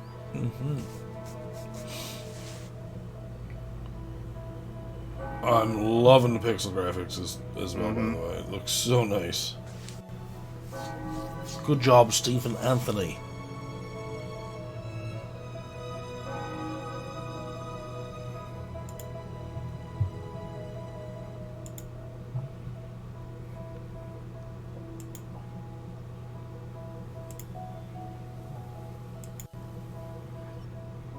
So, I'm a sucker for RPG Maker games. I hate it. Because there are some, like... The problem is that there are some fucking really, really, really good games out there. I played some RPG Maker games that have been just, like, absolute fucking dog trash. But I have also... See, now we're gonna actually probably get a couple people playing that Erotico game because of how quickly I had to be like, nope. Play free demo. Yeah, this looks good so far. I love the pixel art. It's very well done. Definitely gives you like that feel of the 16-bit. Oh yeah, for sure. JRPG feel, like absolutely does. And like the battle scenes, give me like that lunar feel. I mean, the characters are a little bit bigger, but I definitely can see myself playing this game for damn sure. Whoa. Yeah, see, this looks fun.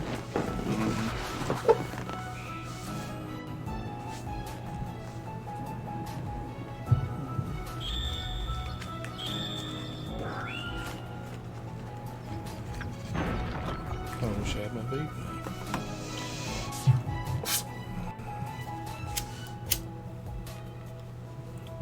Yeah, no, it looks like it's a very well done game, and the suggestion on this was the whole pixel graphics thing. I was like, okay. Yeah, a lot of people are saying that it's a really, really, really good RPG Maker game. Yeah. And it did come out the 2nd of June, 2016. Wow. Yeah. Nothing for, like, the first page of the recommended list, there are no thumbs down for this game, which is rare. It's true. For an RPG Maker game? Very, very rare. Like you said, especially for an RPG Maker game, that is That is super rare.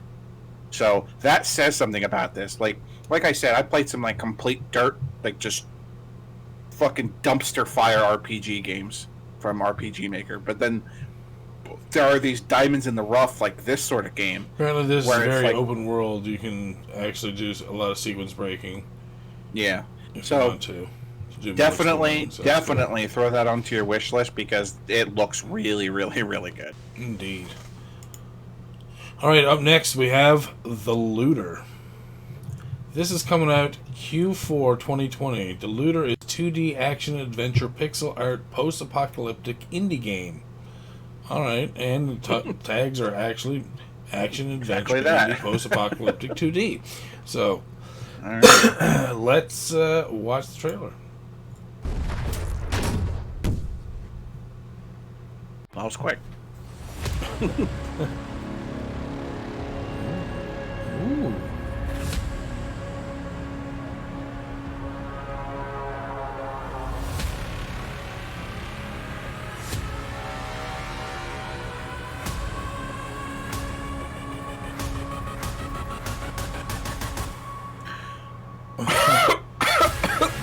Oh shit!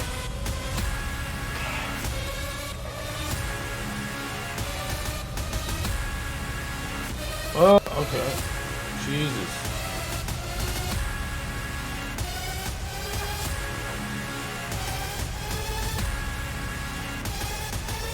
This looks really good as well. God damn. Oh no, no problem. Done. Consider done, boss. Yeah, done, buddy. Go to a scary manor. Find some evil creature in there. But I saw you die. Somebody's gonna understand what I'm saying here. I have no idea what you're talking about. It's not you. Trust me.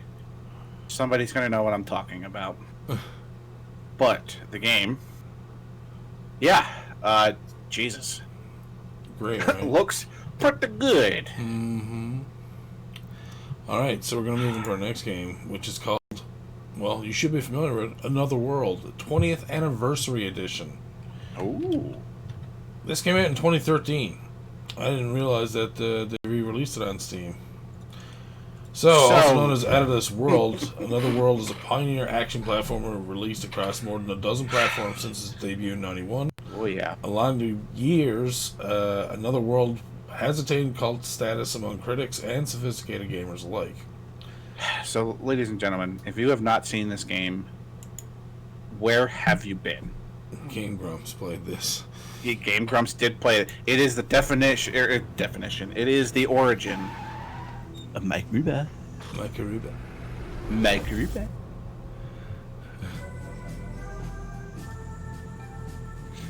Mike Ruba. Did we get Diddy in this one? He has to be.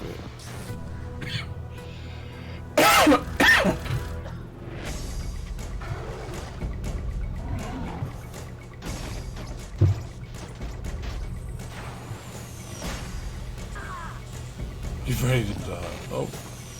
Oh, yep. Yeah. There you go. Where are you, Mike?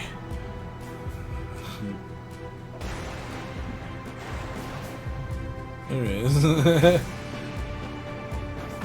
Eric Chahi. The man who did it all. Mike! There he is! Dude, I'm not gonna lie, it still looks awesome now. Even though it was released in 2013. That's fucking 7 years ago, dude. Jesus. Just honestly one of like the most cult classic famous games of all time. Out of This World. I mean, I think I mentioned Out of This World either was it earlier in this podcast or the last podcast. I think I even mentioned this game. Mm-hmm. And here it is. So I think like it wasn't the last one, though. I mean, if you've not seen this game or if you've not played this game, do yourself a favor. Go play this game. It's really, really, really good. Mm-hmm. Super, super good. Our next game is called Vigil, The Longest Night. Battle through the longest night as Layla, the last member of the Vigil. Uncover the truth behind the eternal darkness, Layla's mysterious sister, and the eldritch horrors that stalk her in a world that has forgotten daylight. This is coming in 2020. It's action, indie, violent, gore, RPG, story-rich. Mm-hmm. Let's watch. Those guys. I know. Just wait.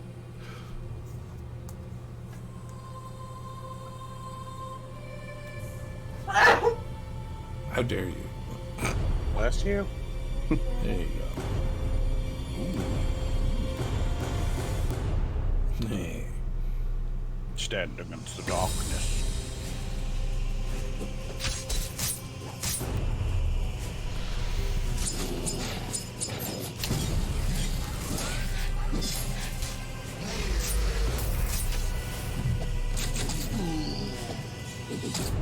It has like storybook art. But yeah. Jesus. Well, all of these creatures look crazy, dude.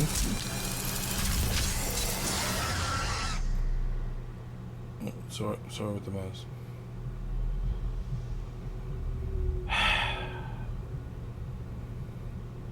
You know, I keep telling you these things, Stefan. And I keep telling you that I like to keep some of my money. But it's like, you don't listen. Listen, I'm supposed to bring good games every week, alright? Oh my god, that looks so cool. Mm-hmm. Oh my god, that looked really good. I figured you would enjoy that. It's kind of like Bloodstained and shit. God damn it. Dark Souls, thank you. So you know what I was saying. You already knew where I was going with that. Dark Souls, thank you. It's like they had a love child and boom, your game, Vigil, the longest night. It might be on my wish list. Oh, yep. That's definitely a wish listable game. Oh, yeah. Every week. Yeah. Our next game is called Venture Kid. Woo! This is Nintendo. Alright, so Venture Kid, an 8-bit retro action platformer that goes beyond just pixels and chiptunes. Oh, the fucking chiptunes. Oh, Jesus. Alright, let's watch.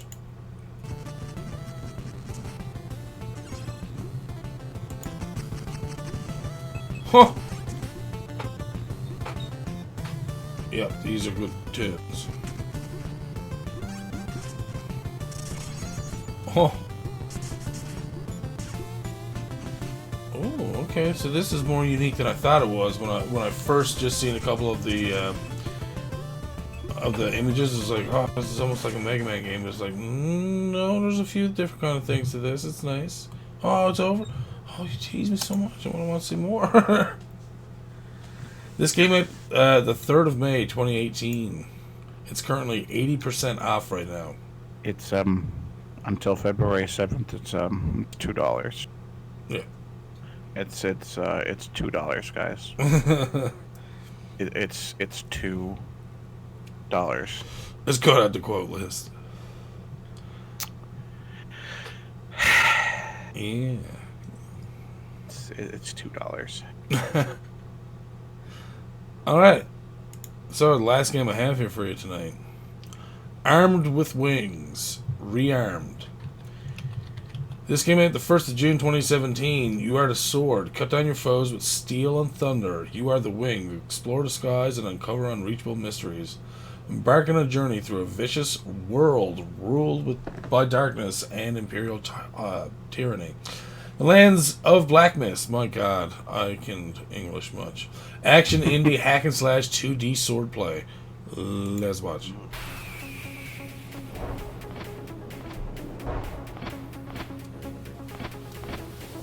Okay.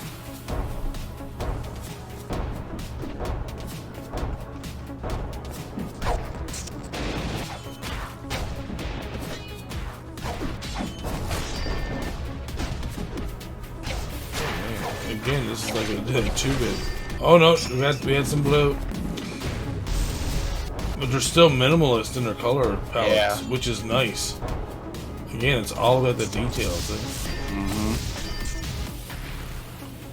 You know, that looks really cool. I'm gonna say this, and I'm hoping that there's at least one out there that agree with me. You know what this kind of reminds me of? Like playing some of those old games on Newgrounds. Oh. If anybody, and don't get me wrong, like that's not a bad thing because there are like some of the animations that have come out on Newgrounds. Good. It's like, you know, where Aaron Hansen got his start, you know, because Metal Gear Awesome wouldn't have like taken off without, you know, but that looks really cool. You're just like, gonna keep playing another trailer. All right. Oh, I know. It did the same thing for me, but yeah, yes, please. I love those sort of games. Whoa! Oh, here we go. That was a boss. See, that's what I'm talking about. That's what we need to see. Oh wow, this trailer is even better. Holy crap, man! There's 3 trailers. We're not watching them all, but this is Shaq. Okay, that was pretty goddamn cool too. That was good. That was a good. All right, so we're gonna move into my news now, everybody. Also, that's going on the wish. You're not escaping my wish. Let's get out of here. All right, next we have our news from Indie Retro News this week, starting with Crackpots. The last Atari to C64 conversion from Chopper Command Team gets a release. Yeah. So let's go watch some Crackpots. It's best to find out what the game is like by seeing it.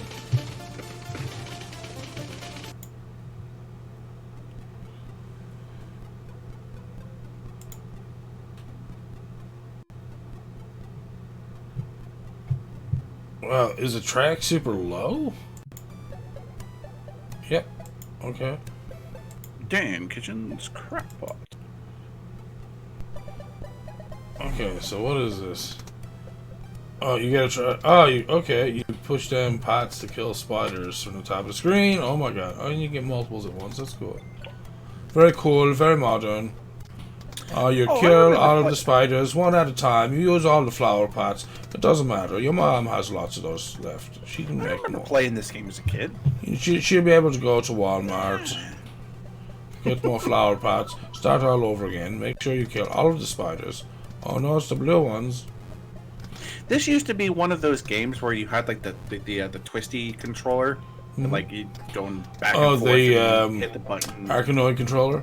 Yeah. You used to use that for this too.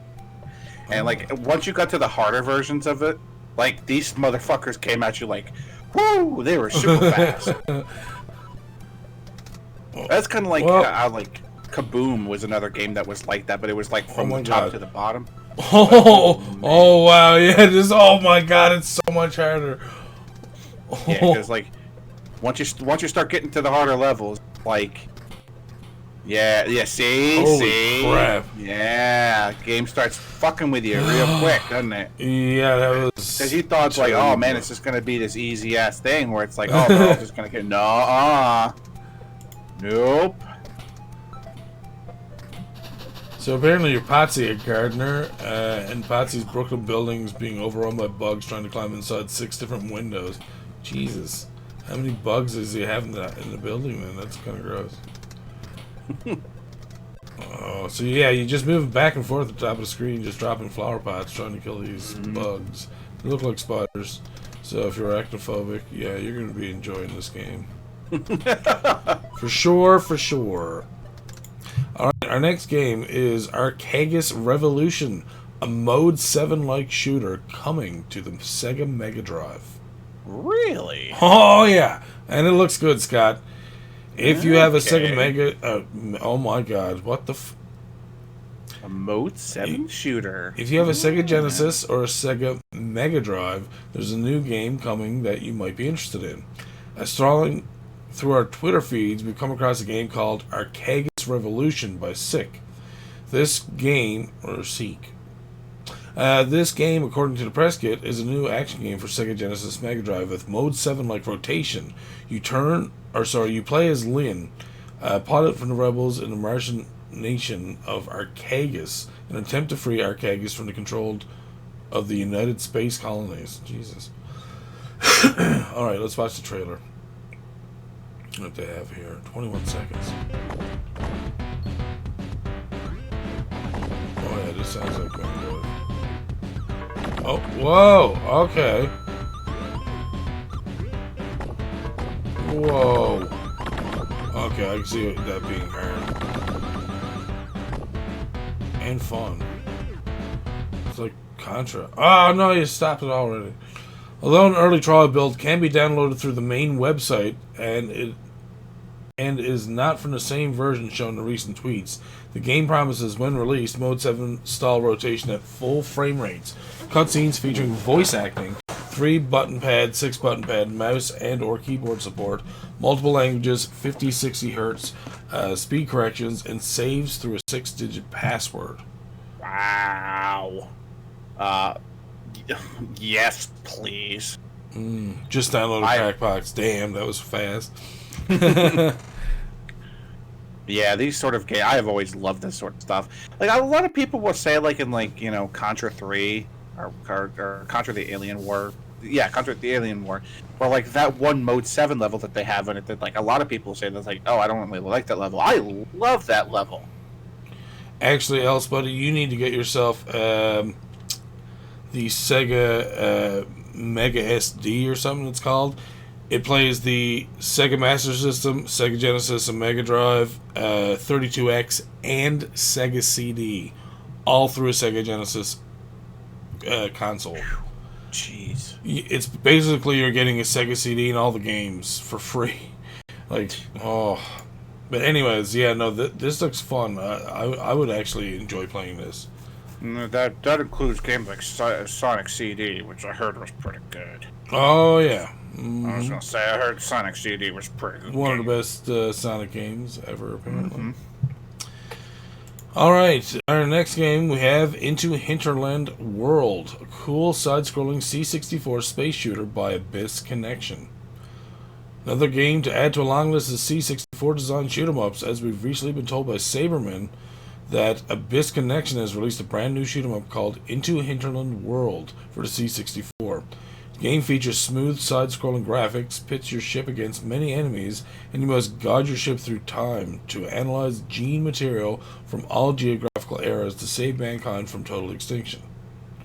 Jesus. Okay. Not asking for much, are we? In this game, you fly across a number of time zones and must destroy as many enemies as possible for an even higher score. Along the way, you'll be able to collect energy pods, which, according to the game description, will protect your armory and the entire mission. The game features challenging levels, plenty of enemies to keep you busy, power-ups, colorful graphics, and a great soundtrack. Okay. I take it everyone's still here, Scott.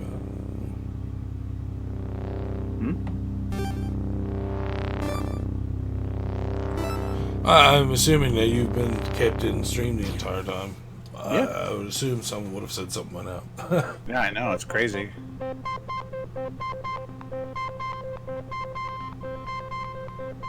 Okay. Oh! Oh, those tunes, though. Oh, dude. Looks like this egg.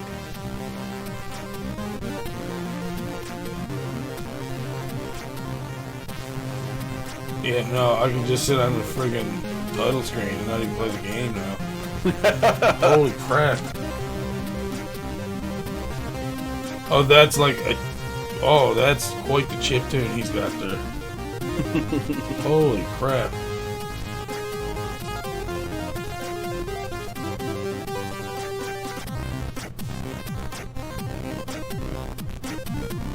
You get one more shield.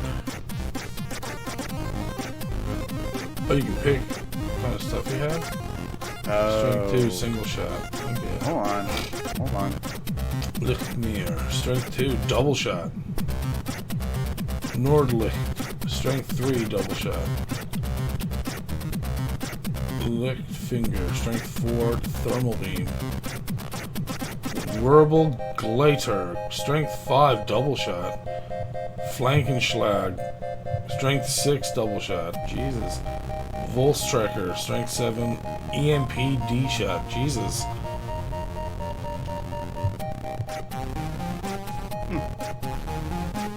Sorry, my browser randomly just disconnected. So. Okay. We're good. That's why I asked. Oh, mine did too. Yeah. That was weird.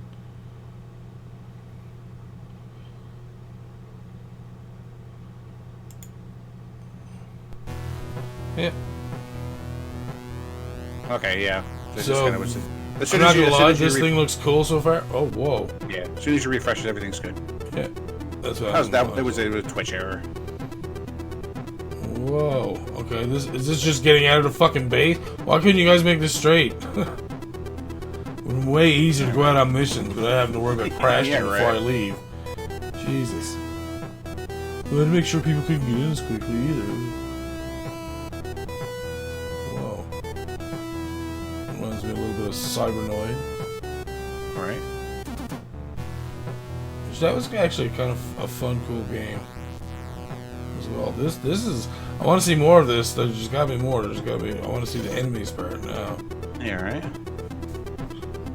Can you figure out how to pilot the thing? Yes. Oh wait. Okay, so is this the time warp? Oh. Okay.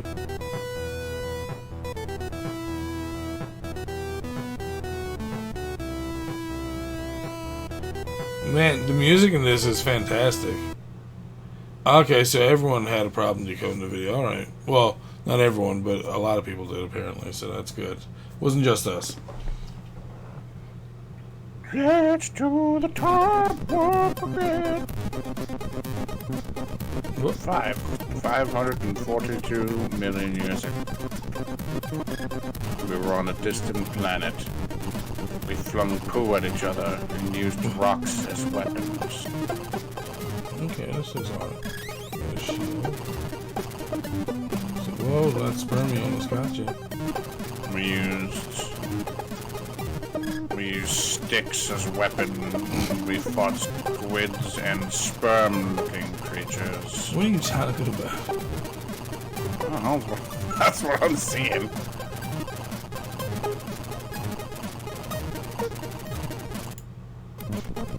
And we used weapons called the Lightmatter. We had no idea what we were talking about. We just named it the first thing we thought of. Wait, it looks like the same level again. We said to Joe, "What do you think we should call this weapon?" And he said, Lightmatter. Alright, anyways. Poor old fucking Scott, but. Our last article here from Indie Retro News is Treasure Hunt Jam. Illustrated text adventure game creation jam. I think Mr. Six will enjoy this as well. What up, Cooper? Doobies indeed. There's no exclamation point doobies. Something slightly different for this end of the week. Retro heads up, as we've been contacted by Chris Ainsley that as from February 6th, he will launch the Treasure Hunt Jam. Brand new creation contest to develop an old school treasure hunt text adventure game with no graphics and minimal text. All judged by an all-star judging panel such as Scott Adams, Tim Gilberts, John Wilson, Mark Hardesty, Stefan Vogt, Blurkotron, and Julia Minamata. Okay. Alright, so if you loved adventure games whereby specific type commands such as go north result in the correct or incorrect choice and further advancement of the story, then look no further than this latest competition by Adventuron. I knew Steve would get excited for this. Text-based. As in this competition, I'm sure it'll be filled with great games to play from around the world. So that's going to be interesting to see. Lots of new games coming up. Yeah, boy. Alright, next we have some articles here from Destructoid. Our first one being Lovely Swinging Series Umihara Kawase is arriving on PS4 soon in Japan. How dare you say Umihara Kawase to me? Alright, so it's been around since 94 and managed to sell just enough on whatever platform it gets its hands on to stay around. And the most recent venture was Umihara Kawase Fresh, which arrived on the Switch late last year and kept the cute platforming vibe alive. It's about to get even more exposure soon in Japan, as the PS4 port has been dated. According to various retail listings, Umihara Kawase Fresh will arrive on the PS4 on the 23rd of April in Japan, roughly a year from the April 25th, 2019 release of the flagship Switch version. There doesn't seem to be any notable difference between this edition and the Switch release beyond trophy support, so you aren't really missing out. The good news is the Switch and PS4 support multiple regions, so it's very easy to grab this one early on the Japanese PSN if you aren't keen on picking up a Western Switch copy, which currently retails for around $20. And, hey, how's it going, girl? Interesting looking. Yeah. I know, especially for like a... Damn, she's, yeah, how do you put it? Jesus. Jesus. It's like, look, I'm just like looking at the game, but I'm, whoa, all right. All right, so next we have Battle Axe will be worth it for the pixel art alone. All right, so the arcade adventure game Battle Axe is one project that's managed to cut through. It's a 1 to 2 player top-down arcade game inspired by classic coin-op adventures like Gauntlet, Golden Axe, and D&D Shadow over Mystera, with music from Mega Man composer Manami Matsume. Yeah, look at this. Truly believe you can defeat me.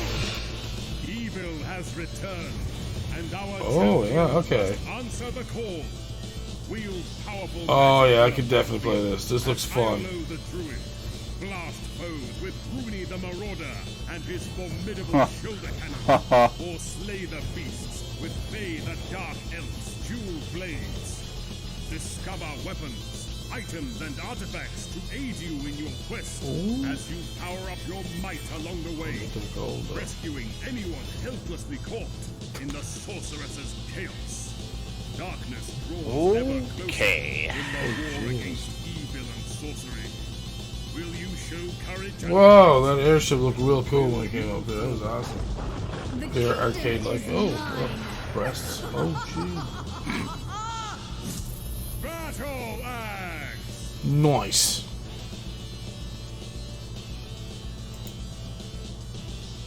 Alright, that looks pretty good. Top-down arcade like for sure. That was really cool. Supporters on Kickstarter, son of a bitch. It's also got Dark Elf chick in it, so I'm like... my one plays Dark Elf chick, I'm just saying. And having the Mega Man composer in there is a lovely touch. Music Also, was quite on point as well. I didn't really notice it, only for the fact that it just felt like it was naturally supposed to be there. Mm-hmm. Meaning that it's great. yeah. That looks pretty damn cool. Alright, so our last article we have here from Destructoid. Retro shooter Prodeus slips to summer 2020.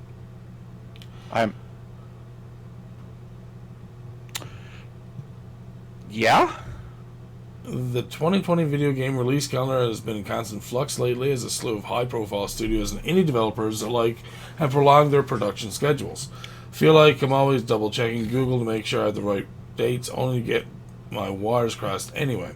Prodeus, a throwback FPS funded through Kickstarter, is another one for the delay list. The creators, Mike and Jason, are setting aside an additional few months to finish and polish the game to get it to release quality.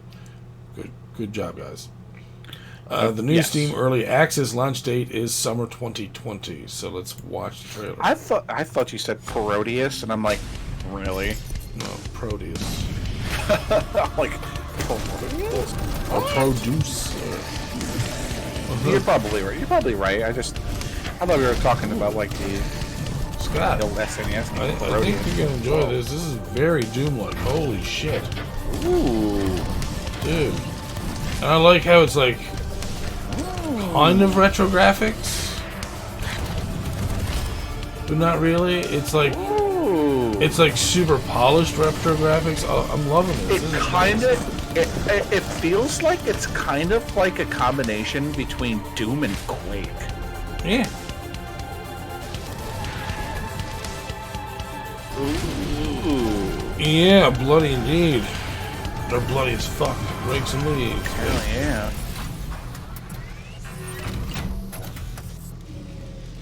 There's another game that this reminds me. I'm going to absolutely brain fart the fucking name of it. Alright, so that looked fantastic. Yeah, oh god, yes. Yes, Yeah. it did. Ooh. Alright, so yeah. the next game that, or the next articles I should say that we have coming up are all from IndieGamesPlus.com. Mm-hmm. Our first one is called Satan Loves Cake. I mean, Cute who fucking platformer. doesn't, What? who doesn't love cake? It's You don't true. like cake. It's like you're not Satan or something. Like, jeez. Alright, so this is a cute platformer for hungry dark lords. Oh, please, no. There's no trailer. You can, it's available now to pay what you want for on itch.io. Hmm. Alright, so Satan Loves Cake finds our adorable king of sin coming to the realization that he lacks tasty treats. So it's off to halls of hell to go find some. I don't see many sweet shops around either, so instead we'll be zapping imprisoned sinners with our trident to turn them into tasty morsels to devour? Oh my god. I'm assuming this is a circle of hell for gluttony. This would make a lot of sense. Jesus Christ. It's like Android 21 the game. Yeah, right? Oh my god. Your many enemies aren't keen on being eaten alive, which makes this game sound a lot more morbid than it looks. So, they'll put up a bit of a fight. You can blast in multiple directions, though, so a little footwork should keep you ahead of them and your belly stuffed. Just be careful of the stronger bosses, as they'll do their best to thump their devilish caretaker. As you eat your enemies, your belly will fill up. You can turn this sugary energy into power-ups for your trident and the like. Just don't ask too many questions about this process or why it seems to occur in outhouses. Oh. Alright. You want a power for your trident? Yeah, sure. Oh, that worked. Alright, just put this all around like the handle. Put lots of it on the pointy parts of your trident. When you poke people, they will definitely get poison damage. Yeah. Apparently it's about an hour to play through, which is not too bad. Yeah. But yeah, It sounds fine. and the couple of pictures that they did provide there actually look really cool. That's the outhouse you go into. Jesus, that's a badass outhouse. Look at that. I'd go in there and take a shit. No problem. I like how gross though. The pipe goes out of the outhouse and then here into like, it looks like it could be like water down here. So they just poop and just let it go into the. Then later on you take a drink from the brook and you're like, this tastes weird. Tastes familiar. Wait. Good night, everybody. Alright, up next, A Space for the Unbound, Prologue. It's a slice-of-life adventure with lovely pixel art, and honestly, it really, really is. The pixel art in this game looks fantastic. Ooh, alright. We get to actually watch a video on this one, so this is going to Hey! Alright. yeah, I don't think this is much action. This is more just like a... Slice of life. Mm-hmm. I would enjoy playing this just for... Oh! And another one of those dirty sins of mine, you know, and like admitting that I was like a super fan of Doki Doki Literature Club. But another one of my guilty pleasures is I absolutely fucking love slice of life anime. Yeah. I love slice of life anime, especially if it's like high school slice of life. That stuff, some of the stuff in that stuff is like it's just so hilarious. Like one of my favorites was like Asamanga Daioh. Some of the shit that happens in that stuff is just like, oh my god, it's out of this fucking world funny. This game looks fucking amazing, by the way. Yes, yeah. Whoa. Whoa. He got hit with a laser!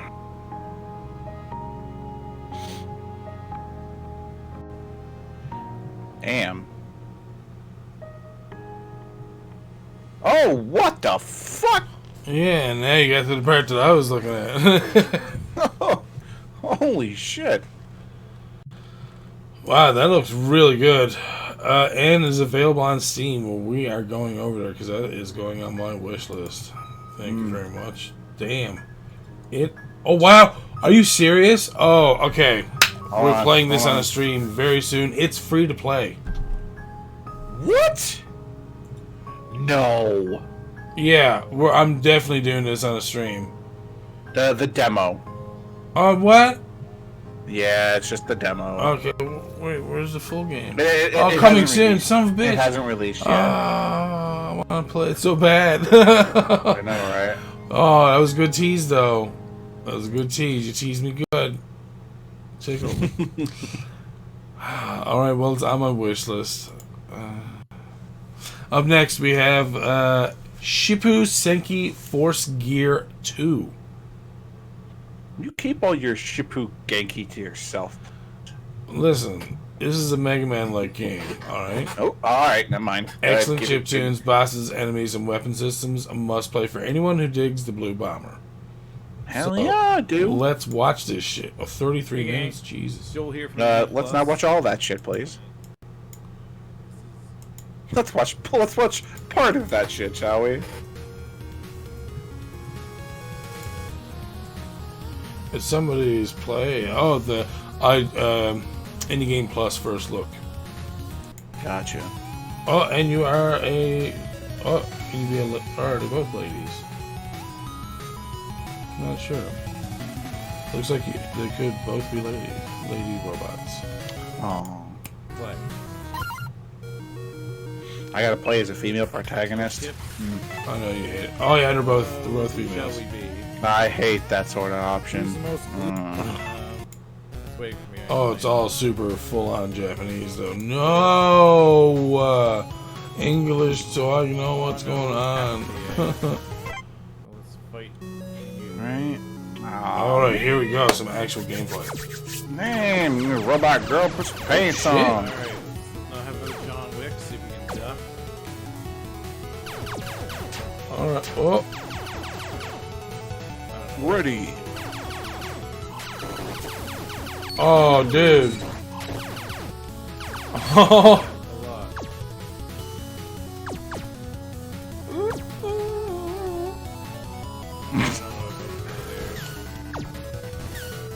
Oh shit! What? Oh, Scott's gonna love that when he sees it. Whoa! Air dash? Not only diagonal fucking air dashes, dude. Bonus meter. You can keep speed up. What the fuck? Oh, What the fuck? Oh yeah, this is so fucking Mega Man hurts. Oh yeah, this looks so good, dude. Oh yeah. Like I shouldn't even say Mega Man. Mega Man inspired, yes, but it's not exactly Mega Man. There's a lot of differences. Like look at the HP and your weapon power and stuff. Like that is insanely different compared to what they used to. We don't even get numbers on the other one. hill there? Oh, and she eats watermelon. Shit. Watermelon. Oh man, yeah, no, this looks great, dude. This looks fantastic. And the music is on fucking point. Get out of here. Like, it sounds like a Mega Man game, so like, good quality fucking... Right? That's a healing save point. Thank you. We should probably move on before we watch this. Oh, I know. It's like fucking a half an hour long. Jesus. So good. It's available on itch.io for whatever you want. Oh my god, it's a pay what you want game? Yep. So, we're going to move on to adventure game Children of Silentown. Hides horrors in gloomy woods. Oh, fuck, man. I don't like their little... Uh-oh. Yeah, uh-oh. Yeah. Here we go. Alright. Might be skipping this one, folks. We might not be playing it. If you guys like horror, by all means, fill your boot. Yeah. Okay, those kids look creepy.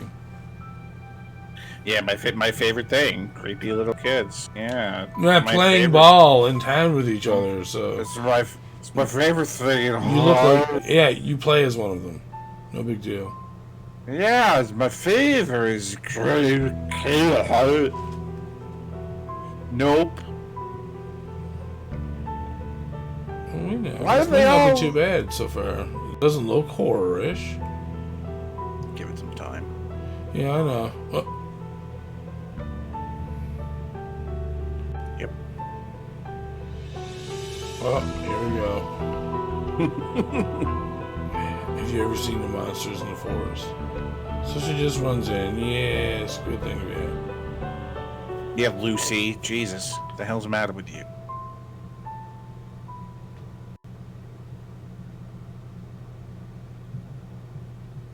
Frickin' Lucy just doesn't listen, does she? I don't know how I feel about it. Just saying, I'm not sure. It's a point-and-click adventure game.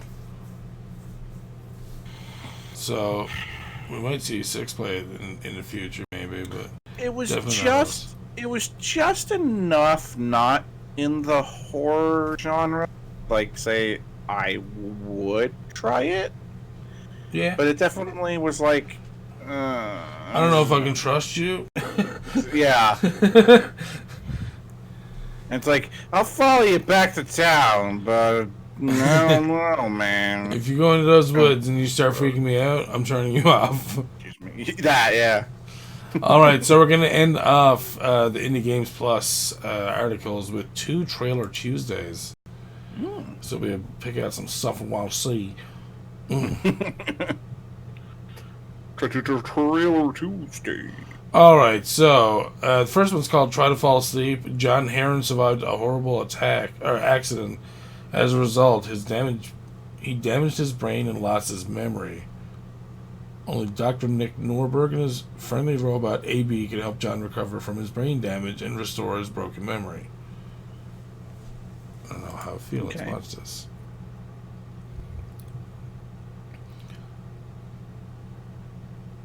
Oh. No, it's dark.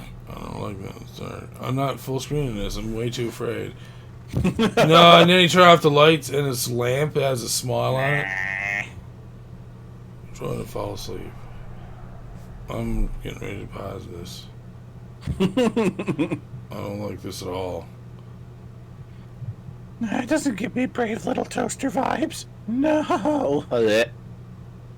Oh, and it blinks at you too. Holy fuck, man. This feels like the longest trailer ever. We're only 40 seconds in. Jesus. Okay, no, we're done.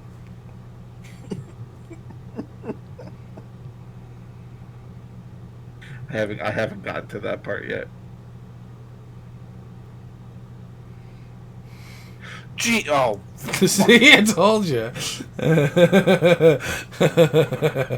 Yeah, no, we were done. Next up is Mythic Ocean.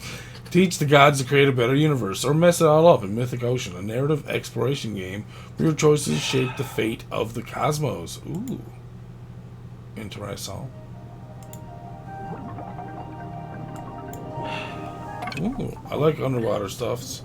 I'm a nerd. Well, I'm talking to a crab that's breakdancing. My other favorite genre, things that are under... Well, Trailer Tuesday's really giving me some winners this week. Listen, let me tell you What the something. fuck is breakdancing as crab? I like underwater stuff. I'm a big fan. Althea, I knew a girl named Althea. She wouldn't braid my hair when I had it. She said it was too fluffy. I'm like, what? So, I would never want to play it. I don't like pork.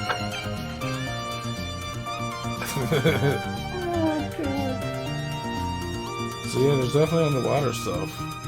It's exploration. Meet underwater characters like Flip, the rapist dolphin.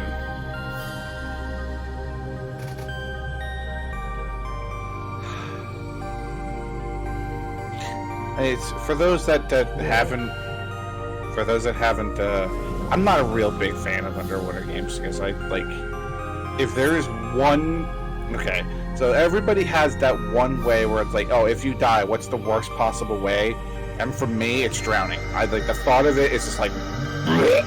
Yeah, but wouldn't it be nice if you didn't have to worry about that? That's what video games give you. Well, sure, but also like when I watch YouTube movies, like I'm like severely agoraphobic.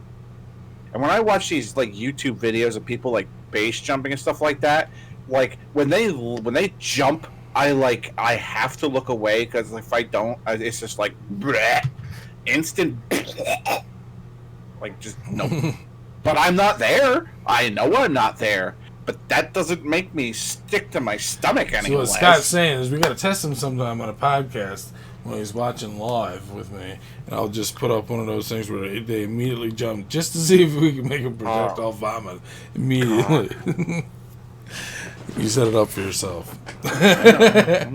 Listen, I'm not a huge fan of heights. Mirror's Edge 2 is coming out. Oh, great!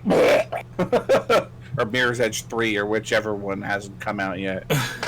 Yeah, I watched a friend of mine play that game for like 10 minutes, and I had to go drink some Pepto. Like, Jesus.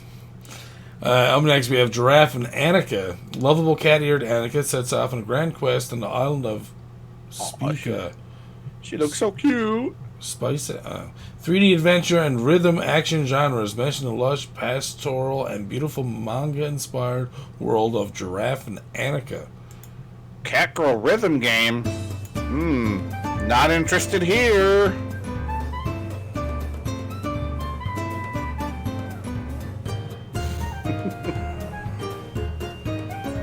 Actually, I have to hear this one.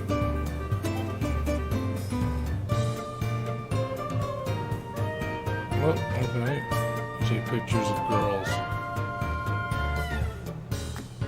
What? You're not a giraffe. What are you talking elf lady. It's a very simplistic rhythm game, it looks like.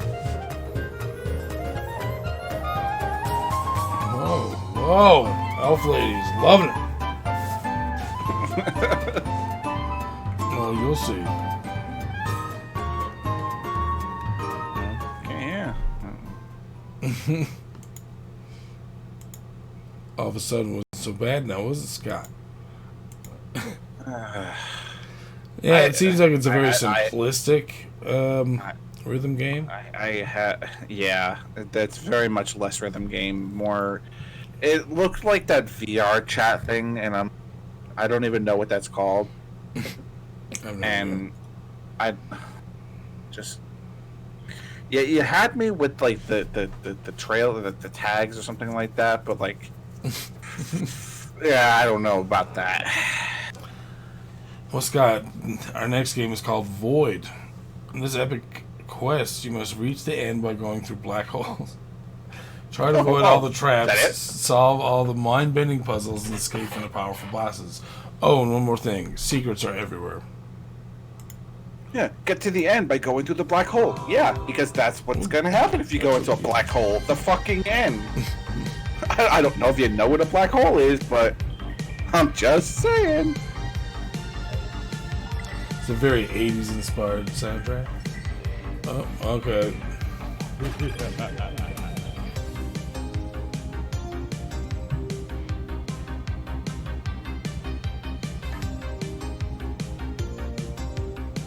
What the fuck?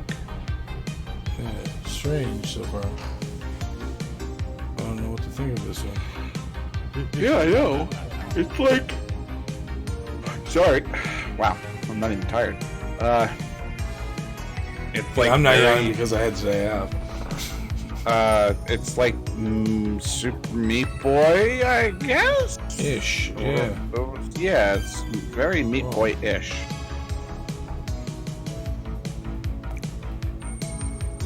Whoa, that's pretty cool. Yeah, there's a lot of different things. Alright. This has its merits. Although you are just a cube, which I am not tolerable to these kinds of games. I'll give you a heads up on that, developers. Come on, man. You can think of cooler, like, characters to make than... I don't like being a block. I mean, like, Guess what I created? I created a square with more squares inside of it. Come on, don't stop it.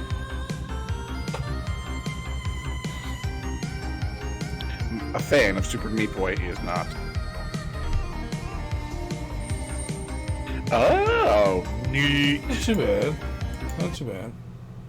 Looks like fun. Alright, our next game is Revenant March. 7 years after the destruction of her home, Olanon wanders the land as an exorcist, a specialist who harnesses spiritual essences to confront supernatural forces. Yet, with her rare knowledge of inhuman languages, she strives to settle conflicts through words rather than violence.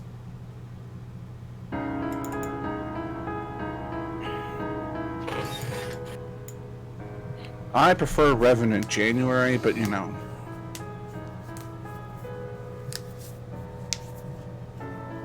No. Alright.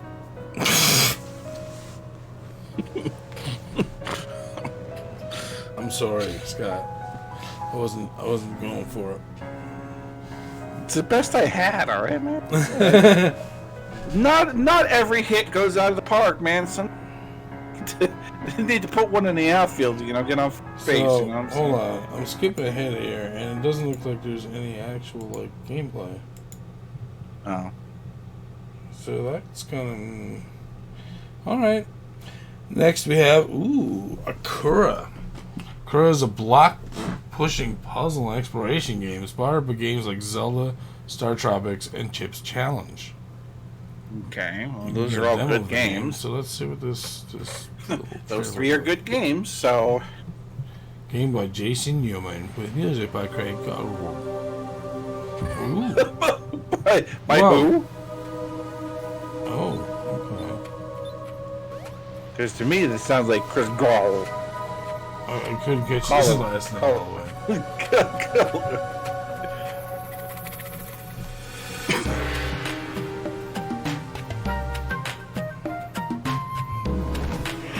Okay, this isn't too bad. I can see the merit in this game already. This looks pretty cool, dude.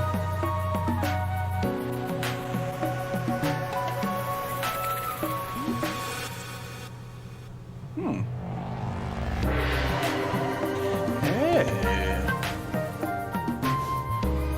Nice. What the hell?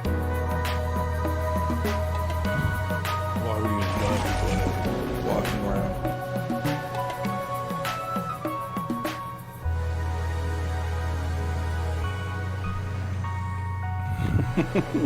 Because if you were a giant Christ, people would get offended. Well, probably. I'm just saying. You see, I'm blaming you. You yawned, and now I started yawning. Fuck you, Scott. Yeah. Lightmatter, first-person puzzle where shadows kill you. Watch your step or be swallowed by the darkness.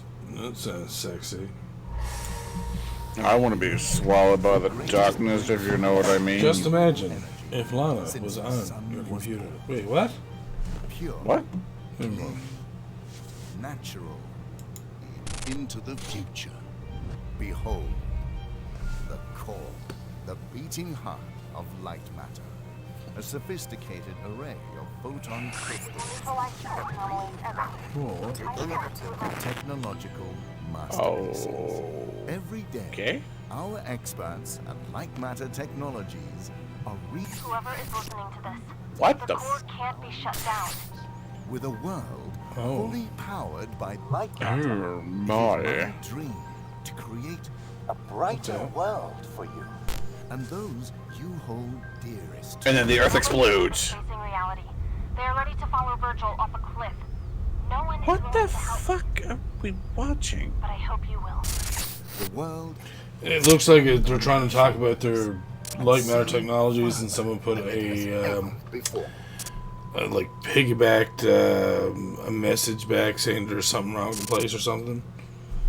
What's up, Peter? How's it going, Peter?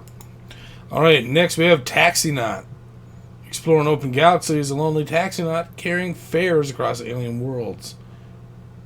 Sounds interesting. Nah, I'm more of a fan of Uber. I'd rather not. Come on, Scott. Come on, Scott.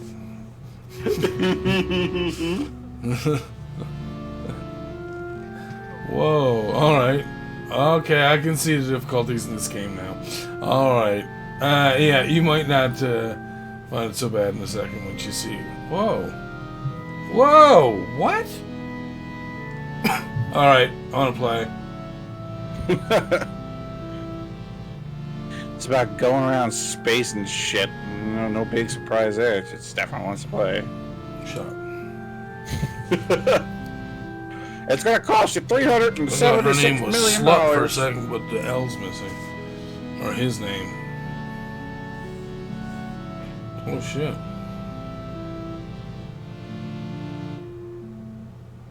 Please take me to Gregory. Whoa, what? What the fuck? That's what I'm saying, dude. There's some crazy stuff that's happening here that it makes the game more interesting. $5.99.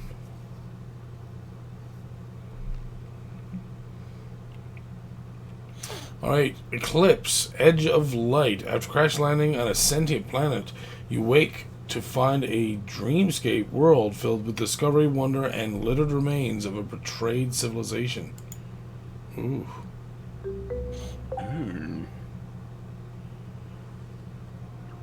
Apparently they want you to play this in VR.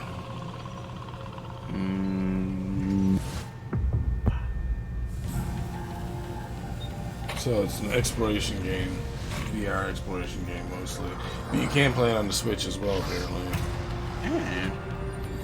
That's a stretch. Please play this on VR or the Nintendo Switch. It's available on Steam, PSVR, Switch, Oculus Store, Google Play, and Vive port. That's a really weird stretch, though. That's like really that's different. Oh, like, I completely agree with you. Oh God. It's like we'd like you to play this game using an NES controller or a DDR pad. Like, what the fuck? Well, as Scott was saying about his guilty pleasures, we're probably not going to watch this one, but Chusatsu, First Graduation, Time After Time. Chusatsu is a fun, colorful story of three girls brought by their individual circumstances to live under the same roof and being forced to tackle existential questions to win their place in society. I wouldn't play this. He would love it. He just wants to watch it instead. You dirty boy. I might. Jesus. Alright. Click of Cthulhu.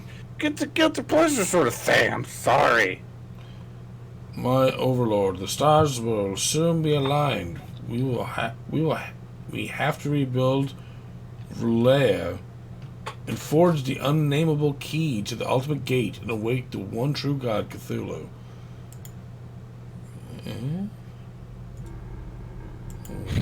The one real god Cthulhu. Okay, that's a story. Oh, it's all about clicking stuff. Oh, it's a clicker game. No.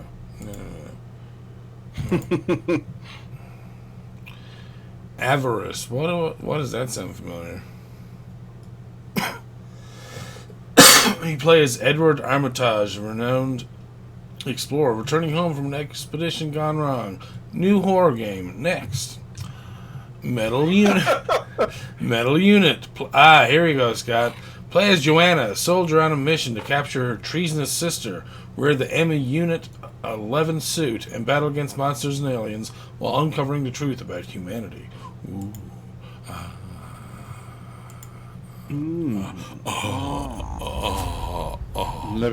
Leviosa. Wait. Did we see this before? I'm pretty sure we've seen this before, Scott. No. Oh yeah, 100%. Metal Unit. We have seen this before. Yeah. Okay. We have covered this before, and this does look like a good game. I even compared it to. What? I compared it to. It was comparable to Guardian Legend. So yeah, we have seen it. All right, then our next one is Dark Princess, Hell's Little Army. What in the? Army Man is facing combat and puzzle challenges to avenge the death of her father, the King of Hell. Made with a custom engine. Doesn't every single King of Hell have a daughter? Custom engine, and I was like, come on. You took Unreal and tweaked it a bit.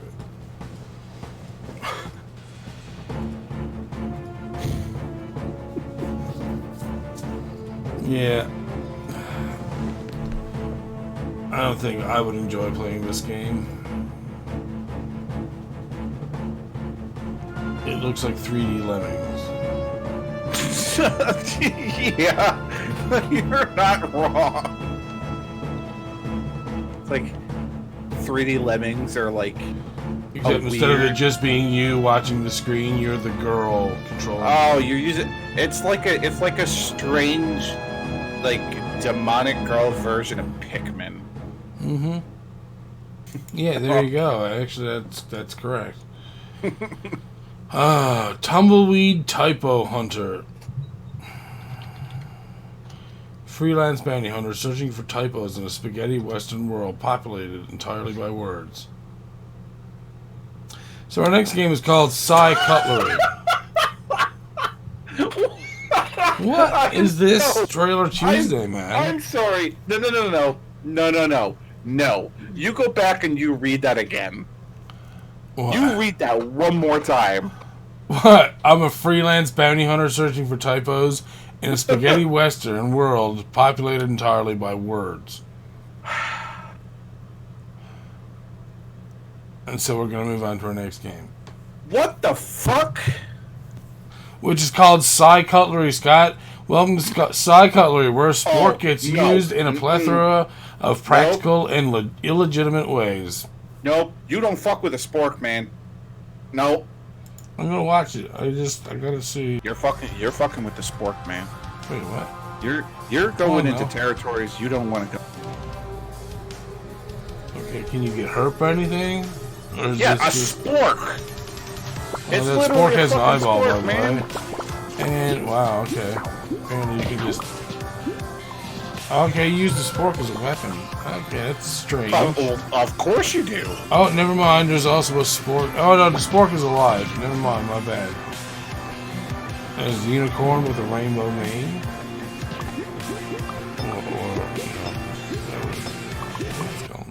Horse as well. Something like that.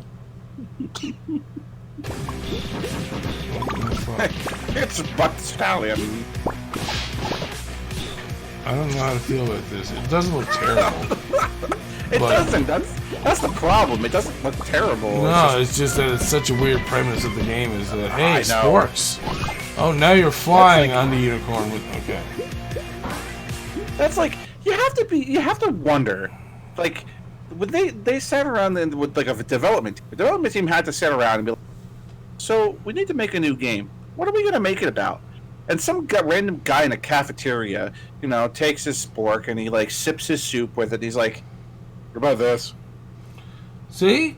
Scott gets it. Scott gets how I feel about so many stupid things. Like in a song, when you had the one guy in the background going like, ah! And you're like, did they really go into the studio and say like, man, the song just doesn't feel complete, and then they're just like, can you go in there and just, I don't know, throw in a couple different things, and then at one point it just goes, oh, and they're like, oh my god, hold on, do that again, and it does it, and they're like, oh, hold on, they insert in the song, oh, that's perfect, that's what the song needs. I'm just like, no, man, there's no way that, like, adding in, like, a couple of noises is... Not... Just going back to baseball, man, not everything's a home. Gotta take a... Alright, Evershift. When you wake up, you find yourself alone in a mysterious place. Everything seems alien. Nothing is trustworthy anymore. Especially triangles. Briar. Press enter to start settings. No, this looks scary with its weird, like, video. Okay. What? New wood. Driver. Whoa!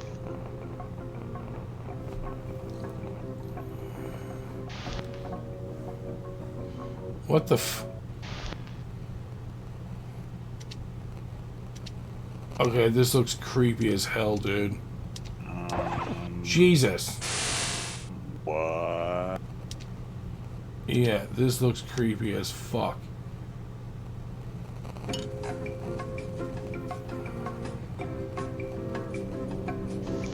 What? AVE. What? Whoa!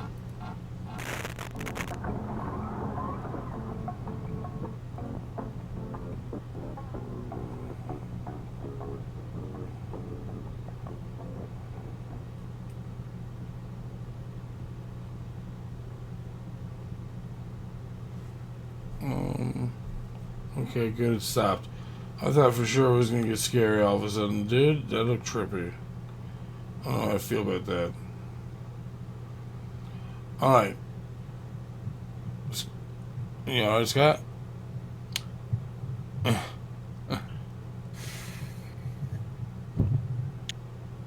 Sometimes you just don't have words. You know? Alright, well, we have next Gunya Fighter, a floppy kind of party fighting game. It looks like it's Minecraft voxel. Why would you ever describe a different Why kind would of you fighting ever game describe your game using the word for the Nintendo Switch? floppy? Oh, because the people just Four they buttons, just run at them four and main actions. Simple. A party fighting game that beginners and pros alike can play with just one Nintendo Switch device. What? Oh, up to 4 this looks like it would be people back actually out. really hilarious, Have fun Scott. I'm meeting not gonna your lie. oh. I know. I'm sure if I can get what. And now all of a Challenge sudden fighters online from around the world. I take everything back. Floppy was the appropriate word. I could probably play this. This I looks could, like some.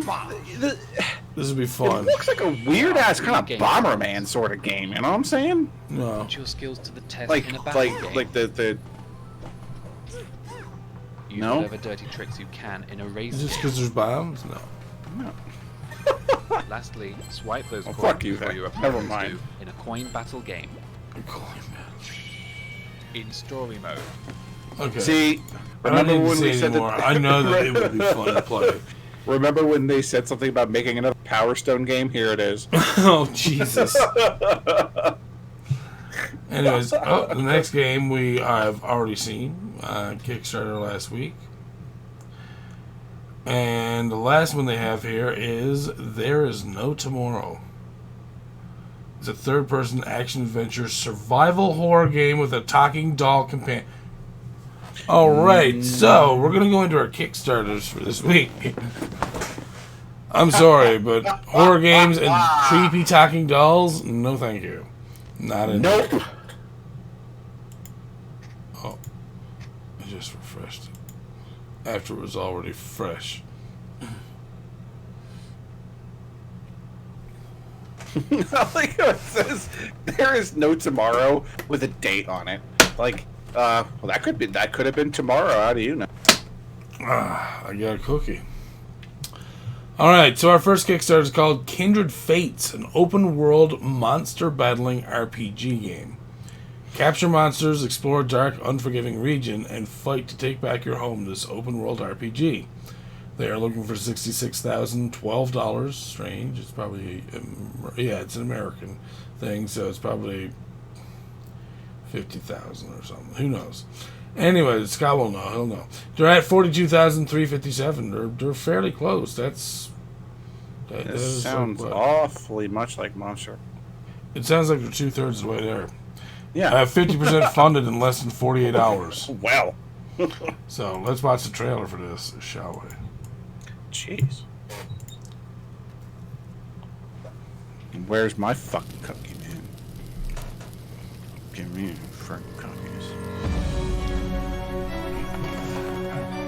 Look, this Scott.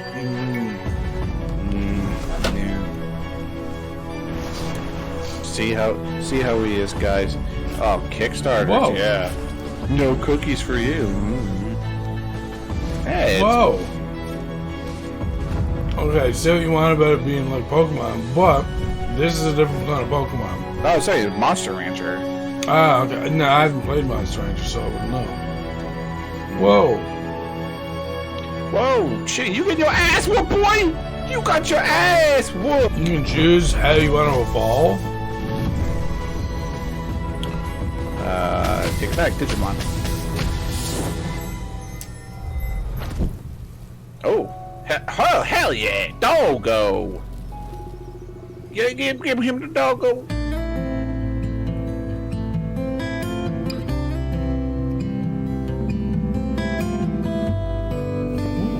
Whoa, you can ride on your...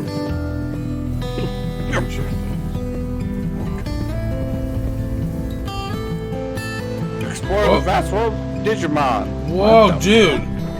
This is so cool.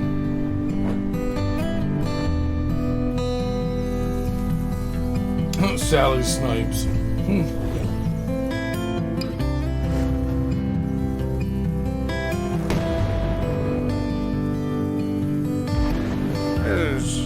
Sally Snipes, what up, girl? Oh, you want to come over and look at my Pokemon collection? Whoa, you're just gonna approach that big salamander? Oh, yeah. Oh! Uncover the cause of the reckless fall. Dude.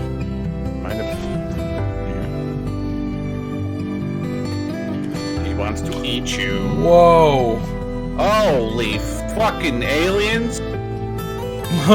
Right? Jesus Christ. Oh, if you don't get back to your stuff in time, it just goes away. Oh, wow. Wow. That's a way of permadeathing them. Holy shit. Whoa, it's like fucking... Oh shit.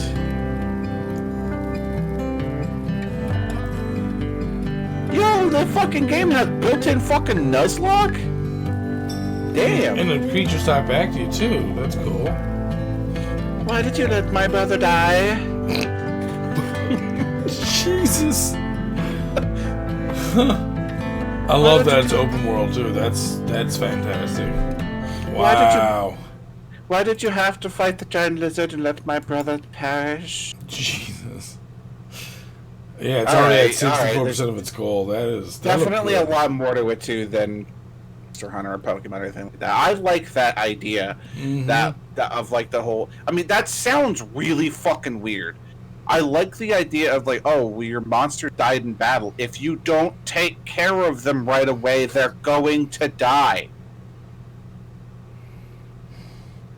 That sounds really fucking weird to actually like that, but it's a way of doing permadeath without having to have a modded version of Pokemon kind of thing. It's kind of like, dude, you need to make sure that your monsters can handle what they're fighting. And if you're irresponsible with your monsters and don't take care of them properly, they're gonna die. Yeah. I think that's actually... The game's gonna be about $30, dude. That's not bad. Nope, 40 Canadian. Well, yeah, that's actually the $30 amount for their pledge will give you a digital copy, but you also get Founder's Hoodie, in-game cosmetic, in-game title, shit. Kindred, official soundtrack, access to progress board, and digital wallpaper pack. So nice. That's pretty cool. Not bad, not bad. I would definitely play the shit out of that, especially for like the permadeath idea, where it's like, oh, if you can like free roam and stuff. It's like, oh well, like when he was riding on the doggo and going past like 8 of those monsters, you don't fuck with that because you might have had to fight all 8 at once. So it's like, all right, well, if you get the shit kicked out of you and you have to go back and run after your kinfolk, apparently, you know, you might lose them. So you got to be super careful. And that's kind of like the nature of like doing a Nuzlocke run on like any of the Pokemon games. It's like, you know, you kind of... yeah. All right. Gaia, Light, Earth, Fire, Mecha, Dark, Air, Water, and Null.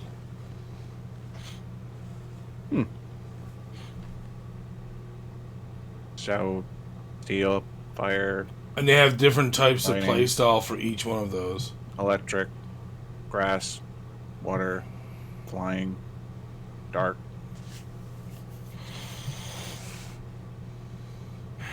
One v1, 2v2 matchmaking PvP. Ooh. You'll be able to trade kinfolk with people online. Nice. Okay, so here's the thing with this. This is a really cool idea, and I really like it, okay? Mm-hmm. The selling point of this game, I'm going to have to believe, is how many kinfolk there are. That's what I was looking for. That absolutely has to be a selling point to, because like you're competing with games like this sort of game like here, you're competing with stuff like Pokemon, all right? Mm-hmm. Which you are going to be getting in a Pokemon game at bare fucking minimum 150. So I'm just saying. But I don't like. I want to make sure that I don't have to capture the same base guy over and over and over again to get to like 8 iterations of what the base guy evolves into. Yeah, I don't want to exactly. have to do that. Like, one branch, go off into 2, maybe go off into 1 more. That would force you to get the same base guy only twice. Yeah, there's one spot here where it shows times, the but- branching evolution. So your starter can Right. go to 1, So, 2, like, and then that one of once I see those you can- 2 will go to another one of 2. Right. All right. So once I actually, all right. So right there, just in that example alone, that's 1, 2, 3. So you would need to get the base guy 3 times. To get 3 That- different Pokemon, yeah. That right there, Sure. I think is enough. Creatures. I think yeah. that right there is all you fucking need. That's it. Tops don't one go- more evolution chain like the other one has over here to make Right. 4 different ones. That's pretty much your max, I would say. There's no Yeah. way you'd do more than that. It'd be too fucked in, dude.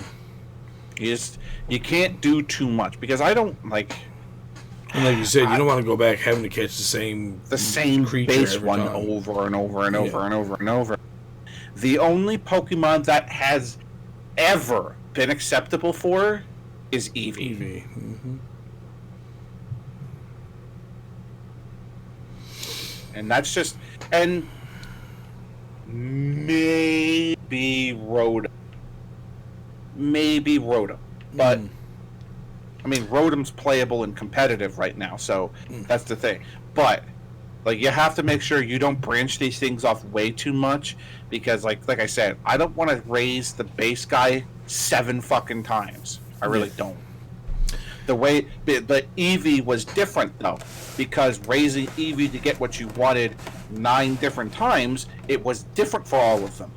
You had to do different things. So that right there is different. So hopefully it will be the same way in this as to like, oh, I want to go to the right path, you have to do something special, not just get XP. Yeah. I would assume because the first form has a branching path, you would have to do something different to go from like one evolution to the other. Yeah. So that's how they mark there. right. So there you go. Anyways, we're gonna move on to our last thing for tonight, our last Kickstarter, and it is called Sea Blip. It is a pirate adventure game. Sea Blip's a real-time tactical RPG. Fight pirates, dig for treasure, find quests, explore a massive handcrafted open world. Let's watch this trailer. All right. Well, let's check out this game I'd suck at. For those of you who might be new to the podcast, my probably worst genre of all gamings is tactical RPG. I'm terrible at them. I am It's just pirate digging right now, Scott. fucking worst. Early prototype, man. Hey, found a treasure map. Yes, boy. I told you, buddy. Hey, The 7th treasure. map. Oh, God. Ooh. Okay, there's an overworld. But yeah. Oh, shit. Okay. See, but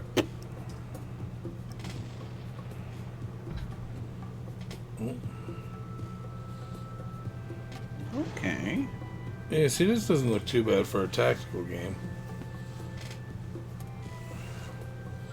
Yeah, it looks very interesting. I like the look of it. Of course, it's pirates, so I'm a nerd for that shit.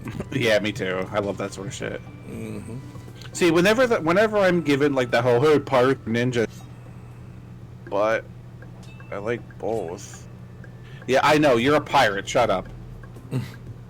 My wife's definitely a pirate, 100% sure. But I like them both.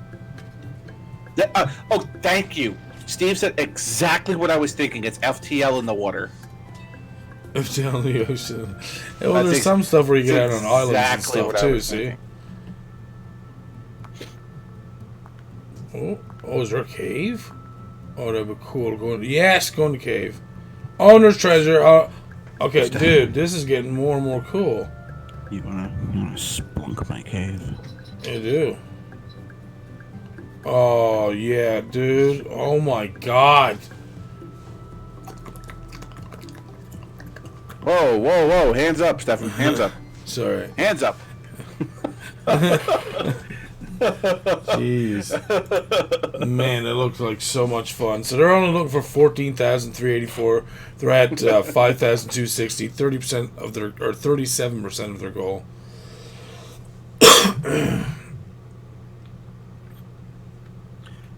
But I mean, I can't say that I can't say that it didn't look cool. Mm-mm. But again, I know I would be terrible at it. This will be about $21 Canadian for a copy. My wife sends me a message of, "I'll steal your booty."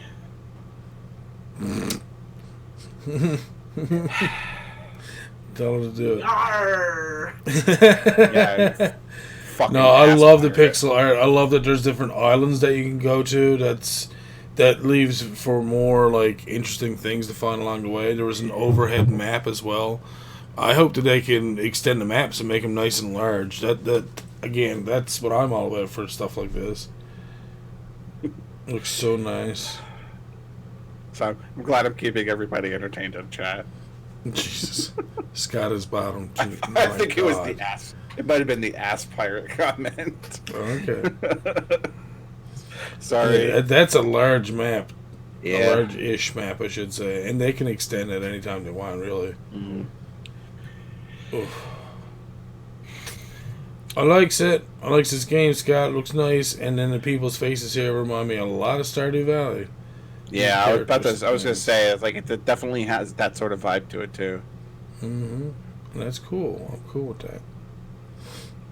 Oh, you're cool with something looking like Stardew Valley? No way, man. No way. There's also different crewmate types. Captain, helmsman, carpenter, cannon expert, scout, fighter, sea dog. Jesus. He'll make it, don't worry. Seaweed.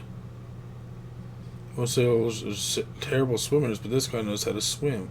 How are sailors terrible swimmers? That doesn't even make sense to me. You'll have more time to save him. Jesus. Chef will make your food so you can travel to the end of the world. Oh god, I'm reading them all now. Shellback, slimy pollywogs, and a wizard. A wizard. all these freaking... Oh, like these pirate things like scallywag, seaweed, wizard. Like, what the fuck? One of these things is not like the other. Listen, magic. I'm just saying. It's like I'm just Super Saiyan, all right? Oh, I'm Super Saiyan. I'm Super D-Duper Saiyan. Super D-Duper. Oh god. Anyways, that is it. We're done. It went longer than we expected, but only for the fact that, well, it took some time, and thankfully we found that at least XSplit has been... Now, don't get me wrong, I've had drop frames this entire time. I've had over 90 instances for the entire stream. We did go the whole distance, so that's saying something. Mm-hmm. The only thing is that it didn't auto-record, so I'm going to have to download and hope that for the fucking best. All right. So as always, I would like to thank the publishers of the articles that I have gone over. VG247. And I will also thank Indie Games Plus and Kickstarter and Destructoid and Indie Games website and, of course, Indie Retro News. If you want to keep up with all the awesome retro news, I'm telling you right now, do yourself a favor. Head over there. You're going to love it. They cover everything, seriously. All right, so who do we got? Let's show some people. All right, let's host. Okay, vendors. I'll be able to get him back. Watch now, he tries to like raid me at the same time. All right, oh no, you can't riot somebody. Come on, man. All right. Tell me what I can do. All right, so have yourselves a good evening. We will see you again next week, unless something terrible happens. All right. See ya. Knock on wood. Start up that raid. Oh, boom. We just had a surplus of folks jump in all of a sudden. And let's go see Vendor Gaming. Good night.